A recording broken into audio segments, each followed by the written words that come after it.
Electro chemistry എന്നുള്ള chapter ആണ് ഇപ്പൊ നമ്മൾ എടുത്തു പോയിക്കൊണ്ടിരിക്കുന്നത്. ഓക്കെ അല്ലെ? Electrochemistry. സോ ഇലക്ട്രോ കെമിസ്ട്രിയുടെ തേർഡ് ക്ലാസ് ആണ് നമ്മൾ ഇന്ന് എടുക്കുന്നത്. അതില് നമ്മുടെ ബാക്കി മുന്നേ പറഞ്ഞ ഭാഗങ്ങൾ ജസ്റ്റ് ഒന്ന് നമുക്ക് റിമൈൻഡ് ചെയ്ത് വരാം. കാരണം നമ്മൾ ഇന്ന് എടുക്കാനായിട്ട് പോകുന്നത് ഈ ഇലക്ട്രോ കെമിസ്ട്രി എന്നുള്ള ചാപ്റ്ററിന്റെ ഏറ്റവും അവസാനത്തെ ഭാഗങ്ങളാണ്. സോ ഇന്നത്തോടു കൂടി നമുക്ക് ഈ ഇലക്ട്രോ കെമിസ്ട്രി എന്നുള്ള ചാപ്റ്റർ നമുക്ക് കംപ്ലീറ്റ് ചെയ്യണം. ഓക്കെ ആണല്ലോ? അപ്പൊ നമ്മൾ ഇതുവരെ പഠിച്ച ആ ആദ്യത്തെ കുറച്ച് ഭാഗങ്ങൾ അല്ലെ, നമ്മൾ ഇലക്ട്രോ കെമിസ്ട്രി എന്താണ് എന്ന് നമ്മൾ പറഞ്ഞിട്ടുണ്ടായിരുന്നു. ഓർമ്മയുണ്ടാവും എന്ന് വിചാരിക്കുന്നു. അതുപോലെ തന്നെ അതുമായിട്ട് റിലേറ്റ് ചെയ്തിട്ടുള്ള കുറച്ച് ടേംസുകൾ അല്ലെ, ഇലക്ട്രോളിസിസ്, പിന്നെ ഇലക്ട്രോ കെമിക്കൽ സെൽ എന്താന്നുള്ളത്, ഓക്കെ അല്ലെ? അതൊക്കെ നമ്മൾ പറഞ്ഞിട്ടുണ്ടായിരുന്നു. അതിനുശേഷം നമ്മൾ ഇലക്ട്രോ കെമിക്കൽ സെല്ലിന്റെ ആ ഒരു സെൽ റെപ്രസെന്റേഷൻ പഠിച്ചു. പിന്നെ ഗാൽവാനിക് സെല്ലിനെ കുറിച്ച് പഠിച്ചു.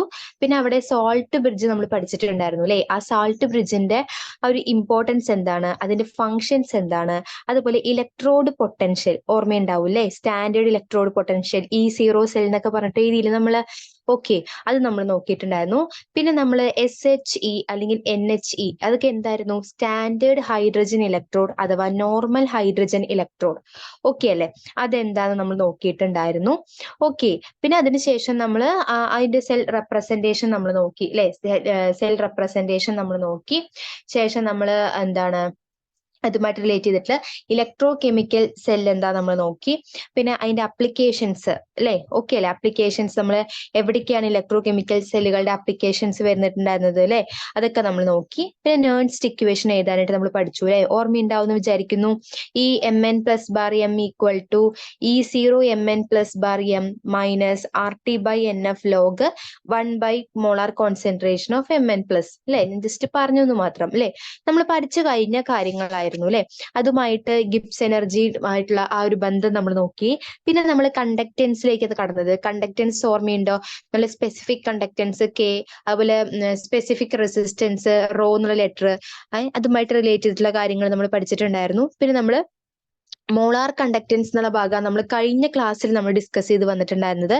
മോളാർ കണ്ടക്ടിവിറ്റി അല്ലെ, ലാംഡ എം എന്ന് പറഞ്ഞിട്ട് ആ മോളാർ കണ്ടക്ടിവിറ്റിയുടെ വേരിയേഷൻ നമ്മൾ നോക്കിയിട്ടുണ്ടായിരുന്നു അല്ലെ. സ്ട്രോങ് ഇലക്ട്രോലൈറ്റ്, വീക്ക് ഇലക്ട്രോലൈറ്റ്, അതുപോലെ കോൺസെൻട്രേഷൻ അനുസരിച്ചിട്ട് അതിൽ നമ്മൾ കോളറേഷ്യസ് ലോ, അതുപോലെ തന്നെ ഡി/ഹക്കിൾ ഓൺസാഗർ ഇക്വേഷൻ അല്ലെ, അതൊക്കെ നമ്മൾ പറഞ്ഞിട്ടുണ്ടായിരുന്നു. കോളറേഷ്യസ് ലോ നമ്മൾ ആർക്ക് വേണ്ടിയിട്ടാണ് പറഞ്ഞിട്ടുണ്ടായിരുന്നത്? നമ്മൾ വീക്ക് ഇലക്ട്രോലൈറ്റ്സിന്റെ കാര്യം വന്നപ്പോഴാണ് നമ്മൾ കോളറേഷ്യസ് ലോ വെച്ചിട്ട് നമ്മൾ ഒബ്റ്റെയിൻ ചെയ്യുക. ഓക്കെ അല്ലേ? നമ്മൾ പറഞ്ഞിട്ടുണ്ടായിരുന്നത് അല്ലെ. യെസ്, ക്ലിയർ ആയിട്ടുണ്ടാന്ന് വിചാരിക്കുന്നു. എഗെയിൻ നമ്മൾ കോളറേഷ്യസ് ലോന്റെ അപ്ലിക്കേഷൻസ് അടക്കം നമ്മൾ പറഞ്ഞു അല്ലെ. അപ്ലിക്കേഷൻസ് നമ്മൾ നോക്കി. ഓക്കെ, അതിനുശേഷം നമ്മൾ ഇത്രയും കാര്യങ്ങൾ പറഞ്ഞപ്പോൾ നമ്മൾ പറഞ്ഞു ഇതോടുകൂടി നമ്മൾ എന്ത് ചെയ്തു, ആ ഒരു ഭാഗം നമ്മൾ കഴിഞ്ഞ ക്ലാസ്സിൽ നമ്മൾ ക്ലോസ് ചെയ്തു അല്ലെ. എഗെയിൻ നമ്മൾ ഇന്നത്തെ ക്ലാസ്സിലേക്കാണ് നമ്മൾ കടക്കാനായിട്ട് പോകുന്നത്. അപ്പൊ ഇത്രയും ടോപ്പിക്സ് ആണ് നമ്മൾ കഴിഞ്ഞ 2-3 ക്ലാസ്സുകളിലായിട്ട് നമ്മൾ ഡിസ്കസ് ചെയ്ത് കഴിഞ്ഞിട്ടുണ്ടായിരുന്നത്. എല്ലാവർക്കും ക്ലിയർ ആയിട്ടുണ്ടാവും എന്ന് വിചാരിക്കുന്നു. ഓക്കെ, ഡൗട്ട്സ് ഒക്കെ ഉണ്ടെങ്കിൽ ക്ലിയർ ചെയ്ത് പോകാനായിട്ട് പറഞ്ഞിട്ടുണ്ടായിരുന്നു. ഓക്കെ ആണല്ലോ? അപ്പൊ എല്ലാവർക്കും ക്ലിയർ ആയിട്ടുണ്ടാവും എന്ന് വിചാരിക്കുന്നു. സോ നമ്മൾ എന്തിലേക്ക് പോവുകയാണ്? നമ്മുടെ ഇന്നത്തെ ക്ലാസ്സിലേക്കാണ് നമ്മൾ പോകുന്നത്. ഇന്നത്തെ ക്ലാസ് എന്ന് പറയുന്നത് ഇലക്ട്രോളിസിസ് വെച്ച് നമുക്ക് സ്റ്റാർട്ട് ചെയ്യാം. ഓക്കെ അല്ലേ? ഇലക്ട്രോളിസിസ് എന്താണ് ഇലക്ട്രോളിസിസ്, അതുപോലെ ഇലക്ട്രോലിറ്റിക് സെല്ല്, ഇതൊക്കെ നമ്മൾ കഴിഞ്ഞ ക്ലാസ്സിൽ നോക്കിയിട്ടുള്ളതാണ്. അതൊക്കെ എന്താ നമ്മൾ ഇന്ന് നോക്കുന്നു. പിന്നെ നമ്മൾ ഫാരഡേസിന്റെ ലോ നമ്മൾ പഠിക്കുന്നുണ്ട്. ഫസ്റ്റ് ലോ, സെക്കൻഡ് ലോ നമ്മൾ പഠിക്കുന്നുണ്ട്. അതിനുശേഷം നമ്മൾ നോക്കാനായിട്ട് പോകുന്നത് സെല്ലുകളിലേക്കാണ്. Primary cell, secondary cell, okay, dry cell, അങ്ങനെ കുറച്ച് സെല്ലുകളുണ്ട്. അവരെ കുറിച്ചൊക്കെ നമ്മൾ പഠിക്കും. ലാസ്റ്റ് നമ്മൾ കൊറോഷൻ എന്നൊരു ടോപ്പിക് കൂടി പഠിച്ചതിന് ശേഷം ഈ ഒരു ചാപ്റ്റർ നമ്മൾ വൈൻഡപ്പ് ചെയ്യും. ഓക്കെ അല്ലേ? സോ എല്ലാവരും ഇന്നത്തെ ക്ലാസ്സിന് റെഡി ആണല്ലോ അല്ലെ. അപ്പൊ നമുക്ക് എന്ത് ചെയ്യാം, ഇന്നത്തെ ക്ലാസ്സിലേക്ക് കടക്കാം. സോ നമുക്ക് ടോപ്പിക്കിലേക്ക് പോയി കഴിഞ്ഞു കഴിഞ്ഞാൽ ആയിക്കോട്ടെ, ടോപ്പിക്കിലേക്ക് പോകുമ്പോൾ തന്നെ ഞാൻ ജസ്റ്റ് ഒരു ഇൻട്രൊഡക്ഷൻ വെച്ച് നമുക്ക് പറഞ്ഞു കഴിഞ്ഞാൽ, എന്താണ് ഒരു ഇലക്ട്രോലിറ്റിക് സെൽ എന്ന് പറഞ്ഞു കഴിഞ്ഞാൽ, എന്താണ് ഇലക്ട്രോലിറ്റിക് സെൽ എന്ന് പറഞ്ഞു കഴിഞ്ഞാൽ ഓർമ്മയുണ്ടോ? ആർക്കെങ്കിലും എന്തെങ്കിലും ഓർത്തെടുക്കാൻ സാധിക്കുന്നുണ്ടോ? ഇലക്ട്രോലിറ്റിക് സെൽ എന്ന് പറഞ്ഞാൽ എന്താണ്? എങ്ങനെയായിരിക്കും ഇലക്ട്രോലിറ്റിക് സെല്ലിൽ എന്തായിരിക്കും ഉണ്ടായിരിക്കുന്നത്? ഒന്ന് ഓർത്ത് നോക്കിയേ. ഒരു ഇലക്ട്രോലിറ്റിക് സെല്ലില് നമ്മൾ external source of voltages used to bring about a chemical reaction. നമ്മൾ എക്സ്റ്റേണൽ സോഴ്സ് ഓഫ് നമ്മൾ വോൾട്ടേജ് നമ്മൾ എന്തിനു വേണ്ടിയിട്ടാണ് ഉപയോഗിക്കുന്നത് ചോദിച്ചു കഴിഞ്ഞാൽ, ഒരു കെമിക്കൽ റിയാക്ഷൻ നടത്താൻ വേണ്ടിയിട്ടാണ് നമ്മൾ ഉപയോഗിക്കുന്നത് ഇലക്ട്രോലിസിസ് സെല്ലുകളിൽ അല്ലെങ്കിൽ ഇലക്ട്രോലിറ്റിക് സെല്ലുകളിൽ. ഇനി ഇലക്ട്രോളിസിസ് എന്താണ് എന്ന് ചോദിച്ചു കഴിഞ്ഞു കഴിഞ്ഞാൽ, it is the process of decomposition decomposition of an electrolyte when current is passed through either its aqueous solution or molten state. അതായത് ഇലക്ട്രോളിസിസ് എന്ന് പറഞ്ഞ ഫിനോമിന എന്താ ചോദിച്ചു കഴിഞ്ഞാൽ ഡികമ്പോസിഷൻ ആണ്. വിഘടനമാണ് നടക്കുന്നത്. ഡീകമ്പോസിഷൻ, വിഘടിക്കുന്നു. ആരാണ് വിഘടിക്കുന്നത്? ഇലക്ട്രോലൈറ്റ് ആണ് വിഘടിക്കുന്നത്. എപ്പോഴാണ് വിഘടിക്കുന്നത്? വെൻ, എപ്പോൾ electric current is passed through, electric current നമ്മൾ പാസ് ചെയ്യുന്നു. ത്രൂ, ഏതിലൂടെയാണ് നമ്മൾ പാസ് ചെയ്യുന്നത്? ഏതർ ഇറ്റ്സ് അക്വസ് സൊല്യൂഷൻ, ഒന്നില്ലെങ്കിൽ അതിന്റെ അക്വസ് സൊല്യൂഷൻ. അക്വസ് സൊല്യൂഷൻ എന്ന് പറഞ്ഞു കഴിഞ്ഞാൽ എന്താണ്? നമ്മള് സോൾവെന്റ് വാട്ടർ ആയിട്ട് എടുക്കുന്ന സൊല്യൂഷനുകളാണ് അക്വസ് സൊല്യൂഷൻ. അപ്പൊ ഒന്നില്ലെങ്കിൽ അതിന്റെ അക്വസ് സൊല്യൂഷനുകളിലോ അല്ലെങ്കിൽ അവരുടെ മോൾട്ടൻ സ്റ്റേറ്റ് എന്ന് പറഞ്ഞാൽ ഉരുകിയ അവസ്ഥ അല്ലെ, ആ ഒരു സ്റ്റേറ്റിലോ അതിലൂടെ ഇലക്ട്രിസിറ്റി നമ്മൾ പാസ് ചെയ്ത് കഴിഞ്ഞു കഴിഞ്ഞാൽ എന്തുണ്ടാവുന്നു? ഇലക്ട്രിസിറ്റി നമ്മൾ പാസ് ചെയ്ത് കഴിഞ്ഞു കഴിഞ്ഞാൽ അവിടെ എന്തുണ്ടാവുന്നു? എന്താ ഉണ്ടാവുന്നത്? ഡീകമ്പോസിഷൻ നടക്കുന്നു. ആരുടെ ഡീകമ്പോസിഷൻ ആണ് നടക്കുന്നത്? യെസ്, ഡീകമ്പോസിഷൻ ആരുടെയാണ് നടക്കുന്നത്? നമ്മുടെ ആരുടെയാണ് നടക്കുന്നത്? ഇലക്ട്രോലൈറ്റിന്റെ ഡീകമ്പോസിഷൻ ആണ് നടക്കുന്നത്. പിടികിട്ടിയല്ലോ. അപ്പൊ എന്താണ് പറയുന്നത്? ഡീകമ്പോസിഷൻ നടക്കുന്നു. ഇലക്ട്രോലൈറ്റിന്റെ നടക്കുന്നത് അക്വ സൊല്യൂഷനിലൂടെയോ അല്ലെങ്കിൽ അവരുടെ മോൾട്ടൻ സ്റ്റേറ്റിലൂടെയോ നമ്മൾ ഇലക്ട്രിസിറ്റി പാസ് ചെയ്യുമ്പോഴാണ് ഈ ഒരു പ്രവർത്തനം നടക്കുന്നത്. ഓക്കെ അല്ലേ? എല്ലാവർക്കും ക്ലിയർ ആണല്ലോ അല്ലെ? ഓക്കെ ആണല്ലോ, മനസ്സിലായല്ലോ അല്ലെ? അപ്പൊ ഇതാണ് ഇലക്ട്രോലിസിസ്. അപ്പൊ ലിസിസ് എന്ന് പറഞ്ഞ വാക്കിന്റെ അർത്ഥം തന്നെ കട്ട് ചെയ്യുക എന്നാണ്. ഇലക്ട്രോ എന്ന് പറയുമ്പോൾ ഇലക്ട്രിസിറ്റി ഉപയോഗിച്ചുകൊണ്ട്. അപ്പൊ ഇലക്ട്രിസിറ്റി ഉപയോഗിച്ചുകൊണ്ട് നമ്മൾ എന്ത് ചെയ്യുന്നു? ആ ഒരു സൊല്യൂഷൻ നമ്മൾ കട്ട് ചെയ്യുന്നു, ഇലക്ട്രോലൈറ്റിനെ കട്ട് ചെയ്യുന്നു, വിഘടിക്കുന്നു. ഓക്കെ അല്ലേ? അത് എപ്പോഴെന്ന് ഏത് സ്റ്റേറ്റിലാണ് നടക്കുന്നത്? യെസ്, ഏത് സ്റ്റേറ്റിലും, എല്ലാ സ്റ്റേറ്റിലും അങ്ങനെ നമുക്ക് കട്ട് ചെയ്യാൻ പറ്റുമോ? ഇല്ല. അവരുടെ ഒന്നില്ലെങ്കിൽ മോൾട്ടൻ സ്റ്റേറ്റിലോ അല്ലെങ്കിൽ അവരുടെ അക്വ സൊല്യൂഷനിലാണോ ഈ ഒരു പ്രവർത്തനം നടക്കുന്നത്. ഇപ്പൊ ക്ലിയർ ആയില്ലേ? ഓക്കെ ആണല്ലോ. ഇനി ഒരു ഇലക്ട്രോലിറ്റിക് സെല്ലില് both oxidation and reduction takes place in the same cell. ഒരു ഇലക്ട്രോലിറ്റിക് സെല്ല് നമ്മൾ എടുത്തു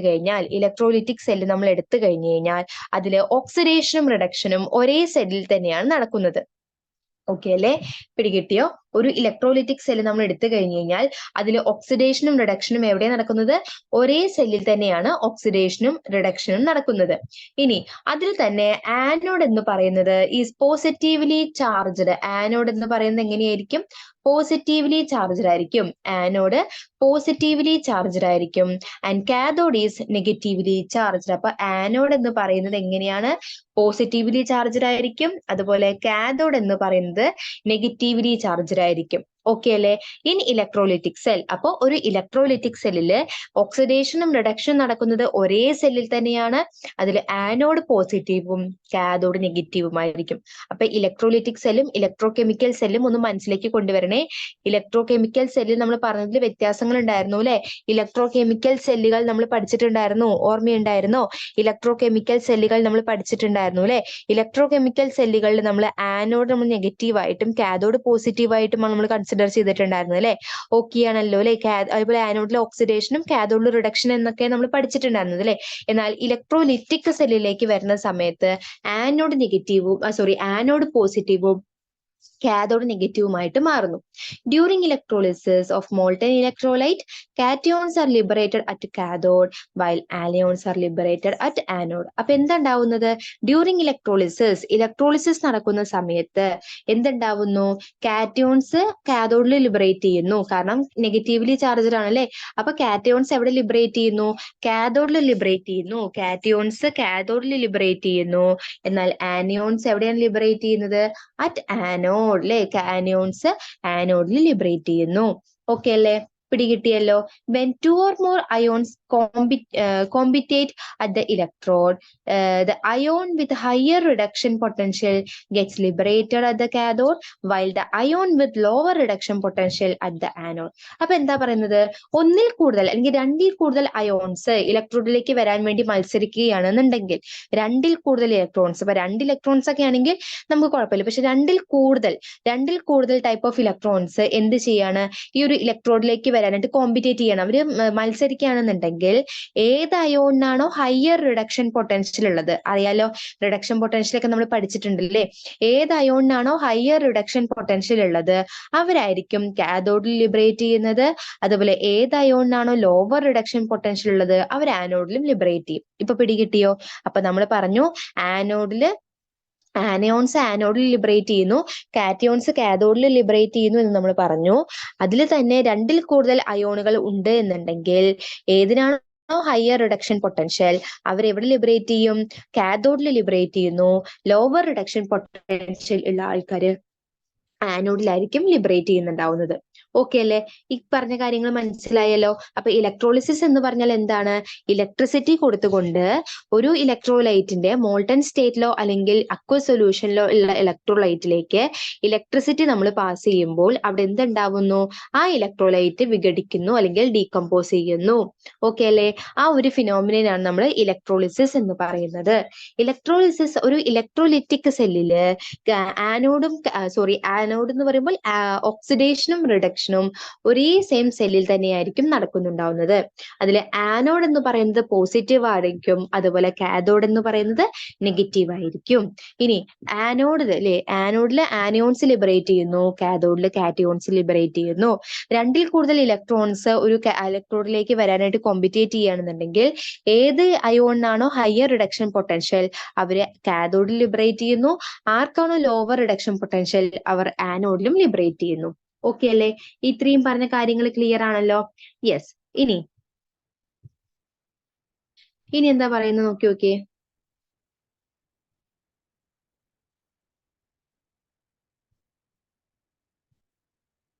For metals to be deposited on the cathode during electrolysis, the voltage required is almost the same as the standard electrode potential. However, for liberation of gases, some extra voltage is required than the theoretical value of standard electrode potential. The extra voltage thus required is called over voltage or bubble voltage. Okay, എന്താണ് over voltage അല്ലെങ്കിൽ bubble voltage എന്നൊക്കെ ചോദിച്ചു കഴിഞ്ഞു കഴിഞ്ഞാൽ ഇപ്പൊ നമ്മൾ പറയാണ് electrolysis നടക്കുന്ന സമയത്ത് കാഥോഡില് മെറ്റൽസ് ഡെപ്പോസിറ്റ് ചെയ്യണം എന്ന് വിചാരിക്കുക. ഇലക്ട്രോളിസിസ് നടക്കുമ്പോൾ നമ്മൾ ആനോഡിലും കാഥോഡിലും മെറ്റൽസ് ഡെപ്പോസിറ്റ് ചെയ്യുന്ന കാര്യം നമ്മൾ പറഞ്ഞല്ലോ. അപ്പൊ കാഥോഡില് മെറ്റൽസ് ഡെപ്പോസിറ്റ് ചെയ്യണമെന്നുണ്ടെങ്കിൽ എന്തുണ്ടാവണം? അതായത് അതിന് വേണ്ട വോൾട്ടേജ് എന്ന് പറയുന്നത് നമ്മുടെ സ്റ്റാൻഡേർഡ് ഇലക്ട്രോഡ് പൊട്ടൻഷ്യലിന്റെ അത്ര തന്നെ വോൾട്ടേജ് ആവശ്യമായിട്ടുണ്ട്. എന്നാൽ ഫോർ ലിബറേഷൻ ഓഫ് ഗ്യാസുകൾ ലിബറേറ്റ് ചെയ്യണമെങ്കിൽ ഇലക്ട്രോഡ് പൊട്ടൻഷ്യലിനെക്കാട്ടിലും അല്ലെങ്കിൽ സ്റ്റാൻഡേർഡ് ഇലക്ട്രോഡ് പൊട്ടൻഷ്യലിനെക്കാട്ടിലും കുറച്ചും കൂടി കൂടുതൽ എക്സ്ട്രാ വോൾട്ടേജ് ആണ് അവിടെ ആവശ്യമായിട്ടുള്ളത്. ആ എക്സ്ട്രാ വോൾട്ടേജ് നമുക്ക് ആവശ്യമായിട്ടുള്ള ആ എക്സ്ട്രാ വോൾട്ടേജിനാണ് നമ്മൾ എന്തെന്ന് പറയുന്നത്? ബബിൾ വോൾട്ടേജ് അല്ലെങ്കിൽ ഓവർ വോൾട്ടേജ് എന്നൊക്കെ പറയുന്നത്. ഓക്കെ അല്ലേ? അപ്പോൾ ഗ്യാസുകളുടെ ലിബറേഷന് വേണ്ടിയിട്ടാണ് ഈ ബബിൾ വോൾട്ടേജ് അല്ലെങ്കിൽ എക്സ്ട്രാ വോൾട്ടേജ് എന്നുള്ള കാര്യങ്ങളൊക്കെ നമുക്ക് ആവശ്യമായിട്ട് വരുന്നത്. ഓക്കെ അല്ലേ? പിടികിട്ടിയല്ലോ അല്ലെ? സോ നമുക്കിനി അടുത്ത ടോപ്പിക്കിലേക്ക് പോവാം. നമുക്ക് ഇനി ആവശ്യമായിട്ടുള്ള ടോപ്പിക് എന്ന് പറയുന്നത് ഏതാണ്? ഇനി ആവശ്യമായിട്ടുള്ള ടോപ്പിക്കാണ് ഏതെന്ന് പറയുന്നത് യെസ്, ഫാരഡേസിന്റെ ലോ ഓഫ് ഇലക്ട്രോളിസിസ്. ഓക്കെ അല്ലെ? തൊട്ട് മുന്നത്തെ ഭാഗം നമുക്ക് ആവശ്യമായിട്ട് വരുന്നില്ല. നമുക്ക് നമ്മുടെ ഫാരഡേസ് ലോ ഓഫ് ഇലക്ട്രോളിസിസിലേക്ക് കടക്കാം. Faraday's law of electrolysis and the first law, അതിൽ ഫസ്റ്റ് ലോ ആണ് നമ്മൾ നോക്കാനായിട്ട് പോകുന്നത്. ഓക്കെ അല്ലെ? First law. Okay, first law നമുക്ക് നോക്കാം. എന്താണ് ഫസ്റ്റ് ലോ? ഫാരഡേസിന്റെ ഫസ്റ്റ് ലോ എന്ന് പറയുന്നത് the amount of the substance deposited or liberated at the cathode directly proportional to the quantity of electricity passed through the electrolyte. എന്താണ് first law പറയുന്നത്? അതായത് ഇപ്പൊ നമ്മൾ ഏതെങ്കിലും ഒരു സബ്സ്റ്റൻസ് കാഥോഡില് ഒന്നിനെങ്കിൽ ഡെപ്പോസിറ്റ് ചെയ്യുകയോ അല്ലെങ്കിൽ ലിബറേറ്റ് ചെയ്യുകയോ ആയിട്ടുള്ള ഏതൊരു സബ്സ്റ്റൻസിന്റെ എമൗണ്ടും എന്തിന് ഡയറക്ട്ലി പ്രൊപ്പോർഷണൽ ആയിരിക്കും? എത്ര ഇലക്ട്രിസിറ്റി പാസ് ചെയ്യുന്നുണ്ടോ അതിന്റെ ക്വാണ്ടിറ്റിക്ക് ഡയറക്ട്ലി പ്രൊപ്പോർഷണൽ ആയിരിക്കും. ഓക്കെ ആണോ? മനസ്സിലായോ? പിടികിട്ടിയോ? എന്താ പറയുന്നത്? അതായത് the amount of substance deposited or liberated at the കാഥോഡിൽ ലിബറേറ്റ് ചെയ്യുന്നതോ അല്ലെങ്കിൽ ഡെപ്പോസിറ്റ് ചെയ്യുന്നതോ ആയിട്ടുള്ള സബ്സ്റ്റൻസിന്റെ എമൗണ്ട് എന്ന് പറയുന്നത് അതിലൂടെ കടത്തിവിടുന്ന ഇലക്ട്രിസിറ്റിയുടെ എമൗണ്ടിന് അല്ലെങ്കിൽ ക്വാണ്ടിറ്റിക്ക് ഡയറക്ട്ലി പ്രൊപ്പോർഷണൽ ആയിരിക്കും. അതായത് നമുക്കത് എങ്ങനെ കൊടുക്കാന്ന് ചോദിച്ചു കഴിഞ്ഞു കഴിഞ്ഞാൽ ഇതാണ് എന്ത് എമൗണ്ട് ഓഫ് സബ്സ്റ്റൻസ് അല്ലെങ്കിൽ വെയിറ്റ് ഓഫ് സബ്സ്റ്റൻസ് അല്ലെ, നമുക്ക് അതിനെ ഡബ്ല്യു എന്ന് വിളിച്ചൂടെ? എമൗണ്ട് ഓഫ് സബ്സ്റ്റൻസ് ഡബ്ല്യു അല്ലേ? യെസ്, ഡബ്ല്യു ആണ് അല്ലെ. ആ എമൗണ്ട് ഓഫ് സബ്സ്റ്റൻസ് എന്ന് പറയുന്നത് എന്തിന് ഡയറക്ട്ലി പ്രൊപ്പോർഷണൽ ആണ്? ചാർജിന് ഡയറക്ട്ലി പ്രൊപ്പോർഷണൽ ആണ്. അപ്പൊ ചാർജിന്റെ ക്വാണ്ടിറ്റി ക്യൂ നമുക്ക് കൊടുക്കാലോ. ഓക്കെ അല്ലെ? അപ്പൊ W directly proportional to Q. Okay അല്ലെ? ഡബ്ല്യു എന്ന് പറയുന്നത് എമൗണ്ട്, എത്രത്തോളം സബ്സ്റ്റൻസ് ഉണ്ട്. ഓക്കെ അല്ലെ? ക്യൂ എന്ന് പറയുന്നതാണ് ക്വാണ്ടിറ്റി ഓഫ് ചാർജ്. ഓക്കെ അല്ലെ? തന്നിട്ടുണ്ട്, കണ്ടോ? കൂളംബ് ആണ് അല്ലെ? ക്വാണ്ടിറ്റി ഓഫ് ചാർജ് എന്ന് പറയുന്നത് എത്രയാണ്? കൂളംബ് ആണ് അല്ലെ? തന്നിട്ടുണ്ട്. ഓക്കെ, ക്വാണ്ടിറ്റി ഓഫ് ചാർജ് ആണ്. ഓക്കെ അല്ലെ? ഇനി നമ്മൾ ഒരു ഇക്വേഷൻ പഠിച്ചിട്ടുണ്ട്. അറിയോ നിങ്ങൾക്ക് ആ ഇക്വേഷൻ എന്താന്നുള്ളത്? എന്താ ഇക്വേഷൻ നമ്മൾ പഠിച്ചിട്ടുള്ളത്? Q is equal to I into T എന്ന് പറയുന്ന ഇക്വേഷൻ നമുക്ക് ഏവർക്കും അറിയാം അല്ലെ? Q is equal to I into T എന്ന് പറയുന്നത് നമുക്കറിയാം അല്ലെ? അപ്പൊ നമുക്ക് എന്ത് ചെയ്യാം? ഡബ്ല്യുവിന് പകരം നമുക്ക് എന്തെന്ന് കൊടുക്കാൻ പറ്റും? ക്യൂവിന് പകരം എന്ത് കൊടുക്കാം? ഐ ടി എന്ന് കൊടുത്തൂടെ? കണ്ടോ? അപ്പൊ അതാണ് എന്ത്? W directly proportional to I into T എന്ന് പറഞ്ഞു കൊടുത്തിട്ടുള്ളത്. ഓക്കെ അല്ലെ? ഐ എന്ന് പറഞ്ഞാൽ കറന്റ് ആണ്. ഓക്കെ, അത് ആംബിയറിലാണ് അതിന്റെ യൂണിറ്റ്. ടി എന്ന് പറഞ്ഞാൽ സമയമാണ്, അത് സെക്കൻഡിലായിരിക്കും നമ്മൾ പറയുന്നത്. ഓക്കെ അല്ലെ? ഇനി നമുക്ക് എന്ത് ചെയ്യാം? ഈ പ്രൊപ്പോർഷണാലിറ്റി സൈൻ മാറ്റാലോ. പ്രൊപ്പോർഷണാലിറ്റി സൈൻ മാറ്റുമ്പോൾ ഡബ്ല്യു ഈക്വൽ ടു എന്ന് എഴുതണ്ടേ? പ്രൊപ്പോർഷണാലിറ്റി സൈൻ മാറ്റുമ്പോൾ നമ്മളൊരു കോൺസ്റ്റന്റ് കൊണ്ട് മൾട്ടിപ്ലൈ ചെയ്യണ്ടേ? ആ കോൺസ്റ്റന്റ് ആണ് Z into I into T എന്ന് പറഞ്ഞു കിട്ടും. ഇതിൽ ഡബ്ല്യു എമൗണ്ട് ഓഫ് സബ്സ്റ്റൻസ് ആണ്, Z എന്ന് പറയുന്നത് എന്താണ്? ഒരു കോൺസ്റ്റന്റ് ആണ്. അതിനെ വിളിക്കുന്ന പേരാണ് ഇലക്ട്രോ കെമിക്കൽ ഇക്വാലന്റ്. എന്താണ് വിളിക്കുന്ന പേര്? Electro chemical equivalent. ഇനി ഐ എന്ന് പറയുന്നത് എന്താണ്? കറന്റ് ആണ്. ടി എന്ന് പറയുന്നത് ടൈം ആണ്. ഓക്കെ അല്ലെ? പിടികിട്ടിയോ? മനസ്സിലായോ? ഇതാണ് നമ്മുടെ ഫാരഡേസിന്റെ ഫസ്റ്റ് ലോ എന്ന് പറയുന്നത്. അപ്പൊ നമുക്ക് ഈ ഇക്വേഷൻ എങ്ങനെ എഴുതാം? W equal to Z into I into T എന്ന് പറഞ്ഞു കൊടുക്കാം. കണ്ടോ? W equal to Z into I into T എന്ന് പറഞ്ഞു കൊടുക്കാം. ഓക്കെ അല്ലെ? ഈ ഇക്വേഷൻ നമുക്ക് വളരെ ഇമ്പോർട്ടന്റ് ആയിട്ടുള്ള ഇക്വേഷൻ ആണ്. W equal to Z into I into T എന്ന് പറഞ്ഞു കൊടുക്കുന്ന ഈ ഇക്വേഷൻ നമുക്ക് വളരെ ഇമ്പോർട്ടന്റ് ആയിട്ടുള്ളതാണ്. ഓക്കെ അല്ലെ? അപ്പൊ W amount of substance, Z electro chemical equivalent, I current, T time. Okay ആണല്ലോ? ഇനി ഒരു കാര്യം കൂടി ശ്രദ്ധിക്കൂ. ഇപ്പൊ ഞാൻ പറയാണ് എന്താണ് നോക്കിക്കേ. ഇപ്പൊ ഒരു ഐ എന്ന് പറയുന്നത് 1 ആംബിയർ ആയിട്ട് നമ്മൾ എടുത്തു. ഐ എന്ന് പറയുന്നത് നമ്മൾ 1 ആംബിയർ ആയിട്ട് നമ്മൾ എടുത്തു. ഓക്കെ അല്ലെ? ഐ എന്ന് പറയുന്നത് എത്രയാണ്? 1 ആംബിയർ ആണ് ഐ എന്ന് പറയുന്നത്. യെസ്, ഐ എന്ന് പറയുന്നത് 1 ആംബിയർ ആണ്. അതുപോലെ ടി എന്ന് പറഞ്ഞിട്ടുള്ള സമയം എത്രയാണ്? ടി എന്ന് പറയുന്ന സമയം എത്രയാണ്? നോക്കിയേ. ടി എന്ന് പറഞ്ഞ സമയം ഈക്വൽ ടു 1 ആണ്. അതുപോലെ ക്യൂ ഈക്വൽ ടു എത്രയാണ്? ക്യൂ ഈക്വൽ ടു എത്രയാണ്? 1 ആണ്. ഓക്കെ ആണോ? അങ്ങനെയാണെങ്കിൽ ഡബ്ല്യു ഈക്വൽ ടു എന്തായിട്ട് മാറും? അങ്ങനെയാണെന്നുണ്ടെങ്കിൽ ഡബ്ല്യു ഈക്വൽ ടു എന്തായിട്ട് മാറുന്ന പറയുന്നത്? Z ആയിട്ട് മാറും. എങ്ങനെയാണ് ഡബ്ല്യു ഈക്വൽ ടു Z ആയിട്ട് മാറുന്നത്? എങ്ങനെയാ മാറുന്നത് ശ്രദ്ധിച്ചു നോക്കിയേ. യെസ്, ഐയുടെ വാല്യൂ 1 ആണ്, ടിയുടെ വാല്യൂ 1 ആണ്, ക്യൂവിന്റെ വാല്യൂ 1 ആണ്. അങ്ങനെയൊക്കെ വന്നു കഴിഞ്ഞു കഴിഞ്ഞാൽ എന്തായിട്ട് മാറും? Z into I into T എന്നാണല്ലേ? അപ്പൊ ഐ ഇൻറ്റു ടി 1 ആണ്. അപ്പൊ ക്യൂ ഈക്വൽ ടു 1 ആയിട്ട് മാറിയില്ലേ? അപ്പൊ 1 ഇൻറ്റു Z എന്ന് വരും, Z എന്ന് പറഞ്ഞു വരില്ലേ? അപ്പൊ ഡബ്ല്യു ഈക്വൽ ടു Z ആവും. അതായത് electrochemical equivalent, thus electrochemical equivalent Z, the amount of substance deposited or liberated by passing 1 ampere current for 1 second. അല്ലേ? നോക്കിയൊക്കെ. ഇലക്ട്രോ കെമിക്കൽ ഇക്വാലന്റ് എന്ന് പറയുന്നത് എന്തിന് ഈക്വൽ ആണ്? എമൗണ്ട് ഓഫ് സബ്സ്റ്റൻസ് അല്ലേ? എന്തിനാണ്? Amount of substance liberated or deposited അതിന് equal ആയിരിക്കും. എപ്പോൾ?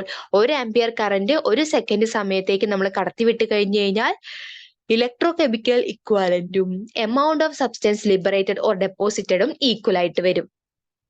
പിടികിട്ടിയോ? മനസ്സിലായോ? ഇതാണ് ഫാരഡേസിന്റെ ഫസ്റ്റ് ലോ എന്ന് പറയുന്നത്. അപ്പൊ ഫാരഡേസിന്റെ ഫസ്റ്റ് ലോ ഇത്രയേ ഉള്ളൂ. The amount of substance liberated അല്ലെങ്കിൽ ഡെപ്പോസിറ്റഡ് എന്ന് പറയുന്നത് എന്തിന് ഡയറക്ട്ലി പ്രൊപ്പോർഷണൽ ആണെന്നാ പറയുന്നത്? Amount of electricity passed through the electrolyte. ആ ഇലക്ട്രോലൈറ്റിലൂടെ പാസ് ചെയ്യുന്ന എമൗണ്ട് ഓഫ് ഇലക്ട്രിസിറ്റിക്ക് ഈക്വൽ ആണ് എന്നാണ് പറയുന്നത്. ഓക്കെ അല്ലേ?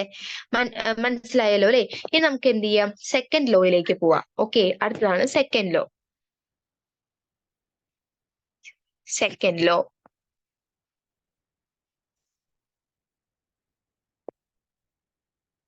Yes.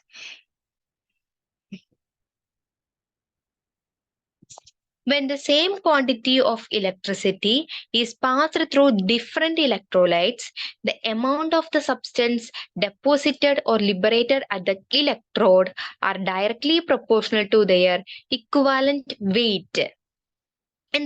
എന്താ പറയുന്നത്? നമ്മൾ 2 ഇലക്ട്രോലൈറ്റുകൾ എടുത്തു. 2 ഇലക്ട്രോലൈറ്റിലൂടെ ഞാൻ ഇലക്ട്രിസിറ്റി പാസ് ചെയ്യാണ്. അതും പാസ് ചെയ്തത് സെയിം ക്വാണ്ടിറ്റി ഇലക്ട്രിസിറ്റി ആണ് പാസ് ചെയ്യുന്നത്. അപ്പൊ ഒരേ ക്വാണ്ടിറ്റി, ഇപ്പൊ 1 ആംപിയർ തന്നെ ഞാൻ എ ബി എന്ന് പറഞ്ഞ 2 ഇലക്ട്രോലൈറ്റ് എടുത്തിട്ടുണ്ടെന്ന് വിചാരിച്ചോളൂ. ആ 2 ഇലക്ട്രോലൈറ്റിലൂടെയും ഞാൻ സെയിം ക്വാണ്ടിറ്റി ആയിട്ടുള്ള ഇലക്ട്രിസിറ്റിയാണ് പാസ് ചെയ്യുന്നതെന്ന് വിചാരിക്കുക. അപ്പൊ എന്തുണ്ടാവും? ഇലക്ട്രോഡുകളിൽ എന്ത് ഡെപ്പോസിറ്റ് അല്ലെങ്കിൽ എന്ത് ലിബറേറ്റ് ചെയ്യും നമുക്ക് പറയാം? സബ്സ്റ്റൻസ് ഒന്നില്ലെങ്കിൽ ഡെപ്പോസിറ്റ് ചെയ്യും അല്ലെങ്കിൽ ലിബറേറ്റ് ചെയ്യും. ഓക്കെ അല്ലേ? ആ ലിബറേറ്റ് ചെയ്യുന്നതോ അല്ലെങ്കിൽ ഡെപ്പോസിറ്റ് ചെയ്യുന്നതോ ആയിട്ടുള്ള സബ്സ്റ്റൻസിന്റെ എമൗണ്ട് എന്ന് പറയുന്നത് എന്തിന് ഡയറക്ട്ലി പ്രൊപ്പോർഷണൽ ആയിരിക്കും? അവരുടെ ഇക്വാലന്റ് വെയിറ്റിന് ഡയറക്ട്ലി പ്രൊപ്പോർഷണൽ ആയിരിക്കും. ക്ലിയർ അല്ലേ? അതാണെങ്കിൽ അതിനെ റിലേറ്റ് ചെയ്ത് നമുക്ക് എന്ത് ചെയ്യാം? ഒരു ഇക്വേഷൻ പറയാലോ. എന്തായിരിക്കും ഇക്വേഷൻ എന്ന് പറയുന്നത്? നോക്കി, ഇവരെന്താ പറയുന്നത് നോക്കി നോക്കിയേ. Mass of A divided by mass of B. ഇപ്പൊ ഞാൻ എ ബി എന്ന് പറഞ്ഞ 2 ഇലക്ട്രോലൈറ്റുകൾ എടുത്തു. അപ്പൊ എയുടെ മാസും ബിയുടെ മാസും കൂടി ഡിവൈഡ് ചെയ്ത് കഴിഞ്ഞാൽ അത് എന്തിന് ഈക്വൽ ആയിരിക്കും? ഇക്വലന്റ് വെയിറ്റ് ഓഫ് എക്കും divided by equivalent weight of ബിക്കും ഈക്വൽ ആയിരിക്കും. ഓക്കെ ആണോ? അപ്പോ mass of A divide by mass of B ഒന്നില്ലെങ്കിൽ ഡെപ്പോസിറ്റഡ് ആവാം അല്ലെങ്കിൽ ലിബറേറ്റഡ് ആവാം, ഏത് വേണമെങ്കിലും ആവാലോ. ഇപ്പോ mass of A deposited by mass of B deposited എന്ന് എഴുതാം, അല്ലെങ്കിൽ mass of A liberated by mass of B liberated എന്ന് എഴുതാം. ഏത് എഴുതിയാലും കുഴപ്പമില്ല. പക്ഷെ mass of A divide by mass of B equal to equivalent weight of A divide by equivalent weight of B ആയിരിക്കും. ഓക്കെ അല്ലേ? ക്ലിയർ ആയല്ലോ അല്ലേ? യെസ്, ക്ലിയർ ആണല്ലോ അല്ലെ? അപ്പൊ നമുക്ക് എന്ത് പറയാം? ഇലക്ട്രോ കെമിക്കൽ ഇക്വാലന്റ് വെയിറ്റും equivalent is directly proportional to equivalent weight. എങ്ങനെ എഴുതാം നമുക്ക്? ഇപ്പൊ നമുക്ക് mass of A by mass of B നമുക്ക് W1 ബൈ W2 എന്ന് കൊടുത്തൂടെ? Okay, W1 by W2 equal to എങ്ങനെ എഴുതാം നമുക്ക്? E1 ബൈ E2 എന്ന് പറഞ്ഞു കൊടുക്കാം. ഓക്കെ അല്ലെ? W1 by W2 equal to E1 divided by E2. Okay അല്ലെ? ഇത് തന്നെ ഈ W തന്നെ എന്തിന് ഈക്വൽ ആണ് നമ്മൾ പഠിച്ചു കഴിഞ്ഞു? Z ഇൻറ്റു Qന് ഈക്വൽ ആണ് നമ്മൾ പഠിച്ചു കഴിഞ്ഞു അല്ലെ? നമ്മൾ തൊട്ട് ഫസ്റ്റ് ലോയിൽ പറഞ്ഞു കഴിഞ്ഞു അല്ലെ? അപ്പൊ Z1Q ഡിവൈഡ് ബൈ Z2Q നമുക്ക് കൊടുക്കാം. കാരണം Q നമുക്ക് കൊടുക്കേണ്ട ആവശ്യമുണ്ടോ?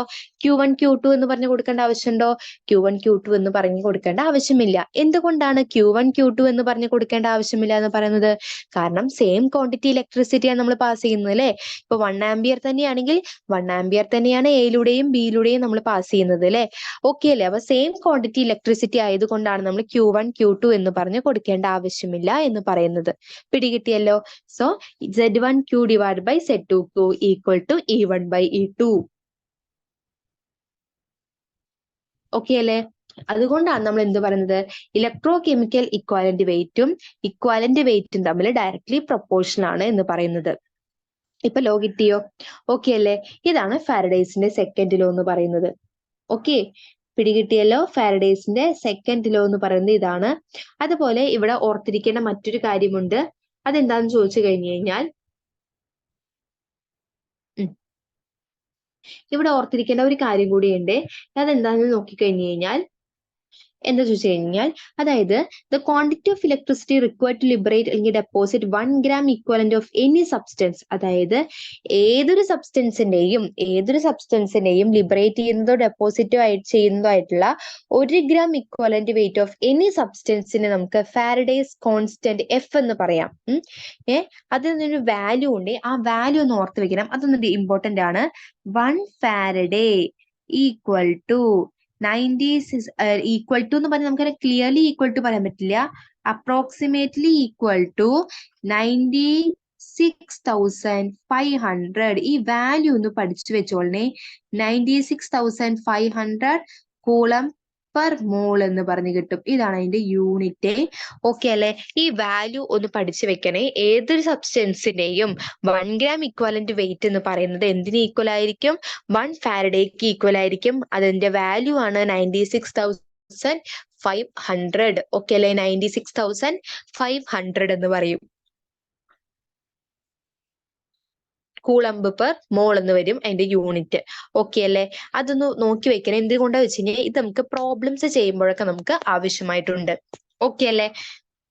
ക്ലിയർ ആയില്ലേ? യെസ്. ഇനി നമുക്ക് അടുത്ത ഭാഗത്തേക്ക് പോവാം. അതാണ് ബാറ്ററീസ്. യെസ്, എല്ലാവരും റെഡി ആണല്ലോ? ബാറ്ററീസ് പഠിക്കാൻ അല്ലേ? ബാറ്ററീസിലേക്ക് നമുക്ക് പോകാം.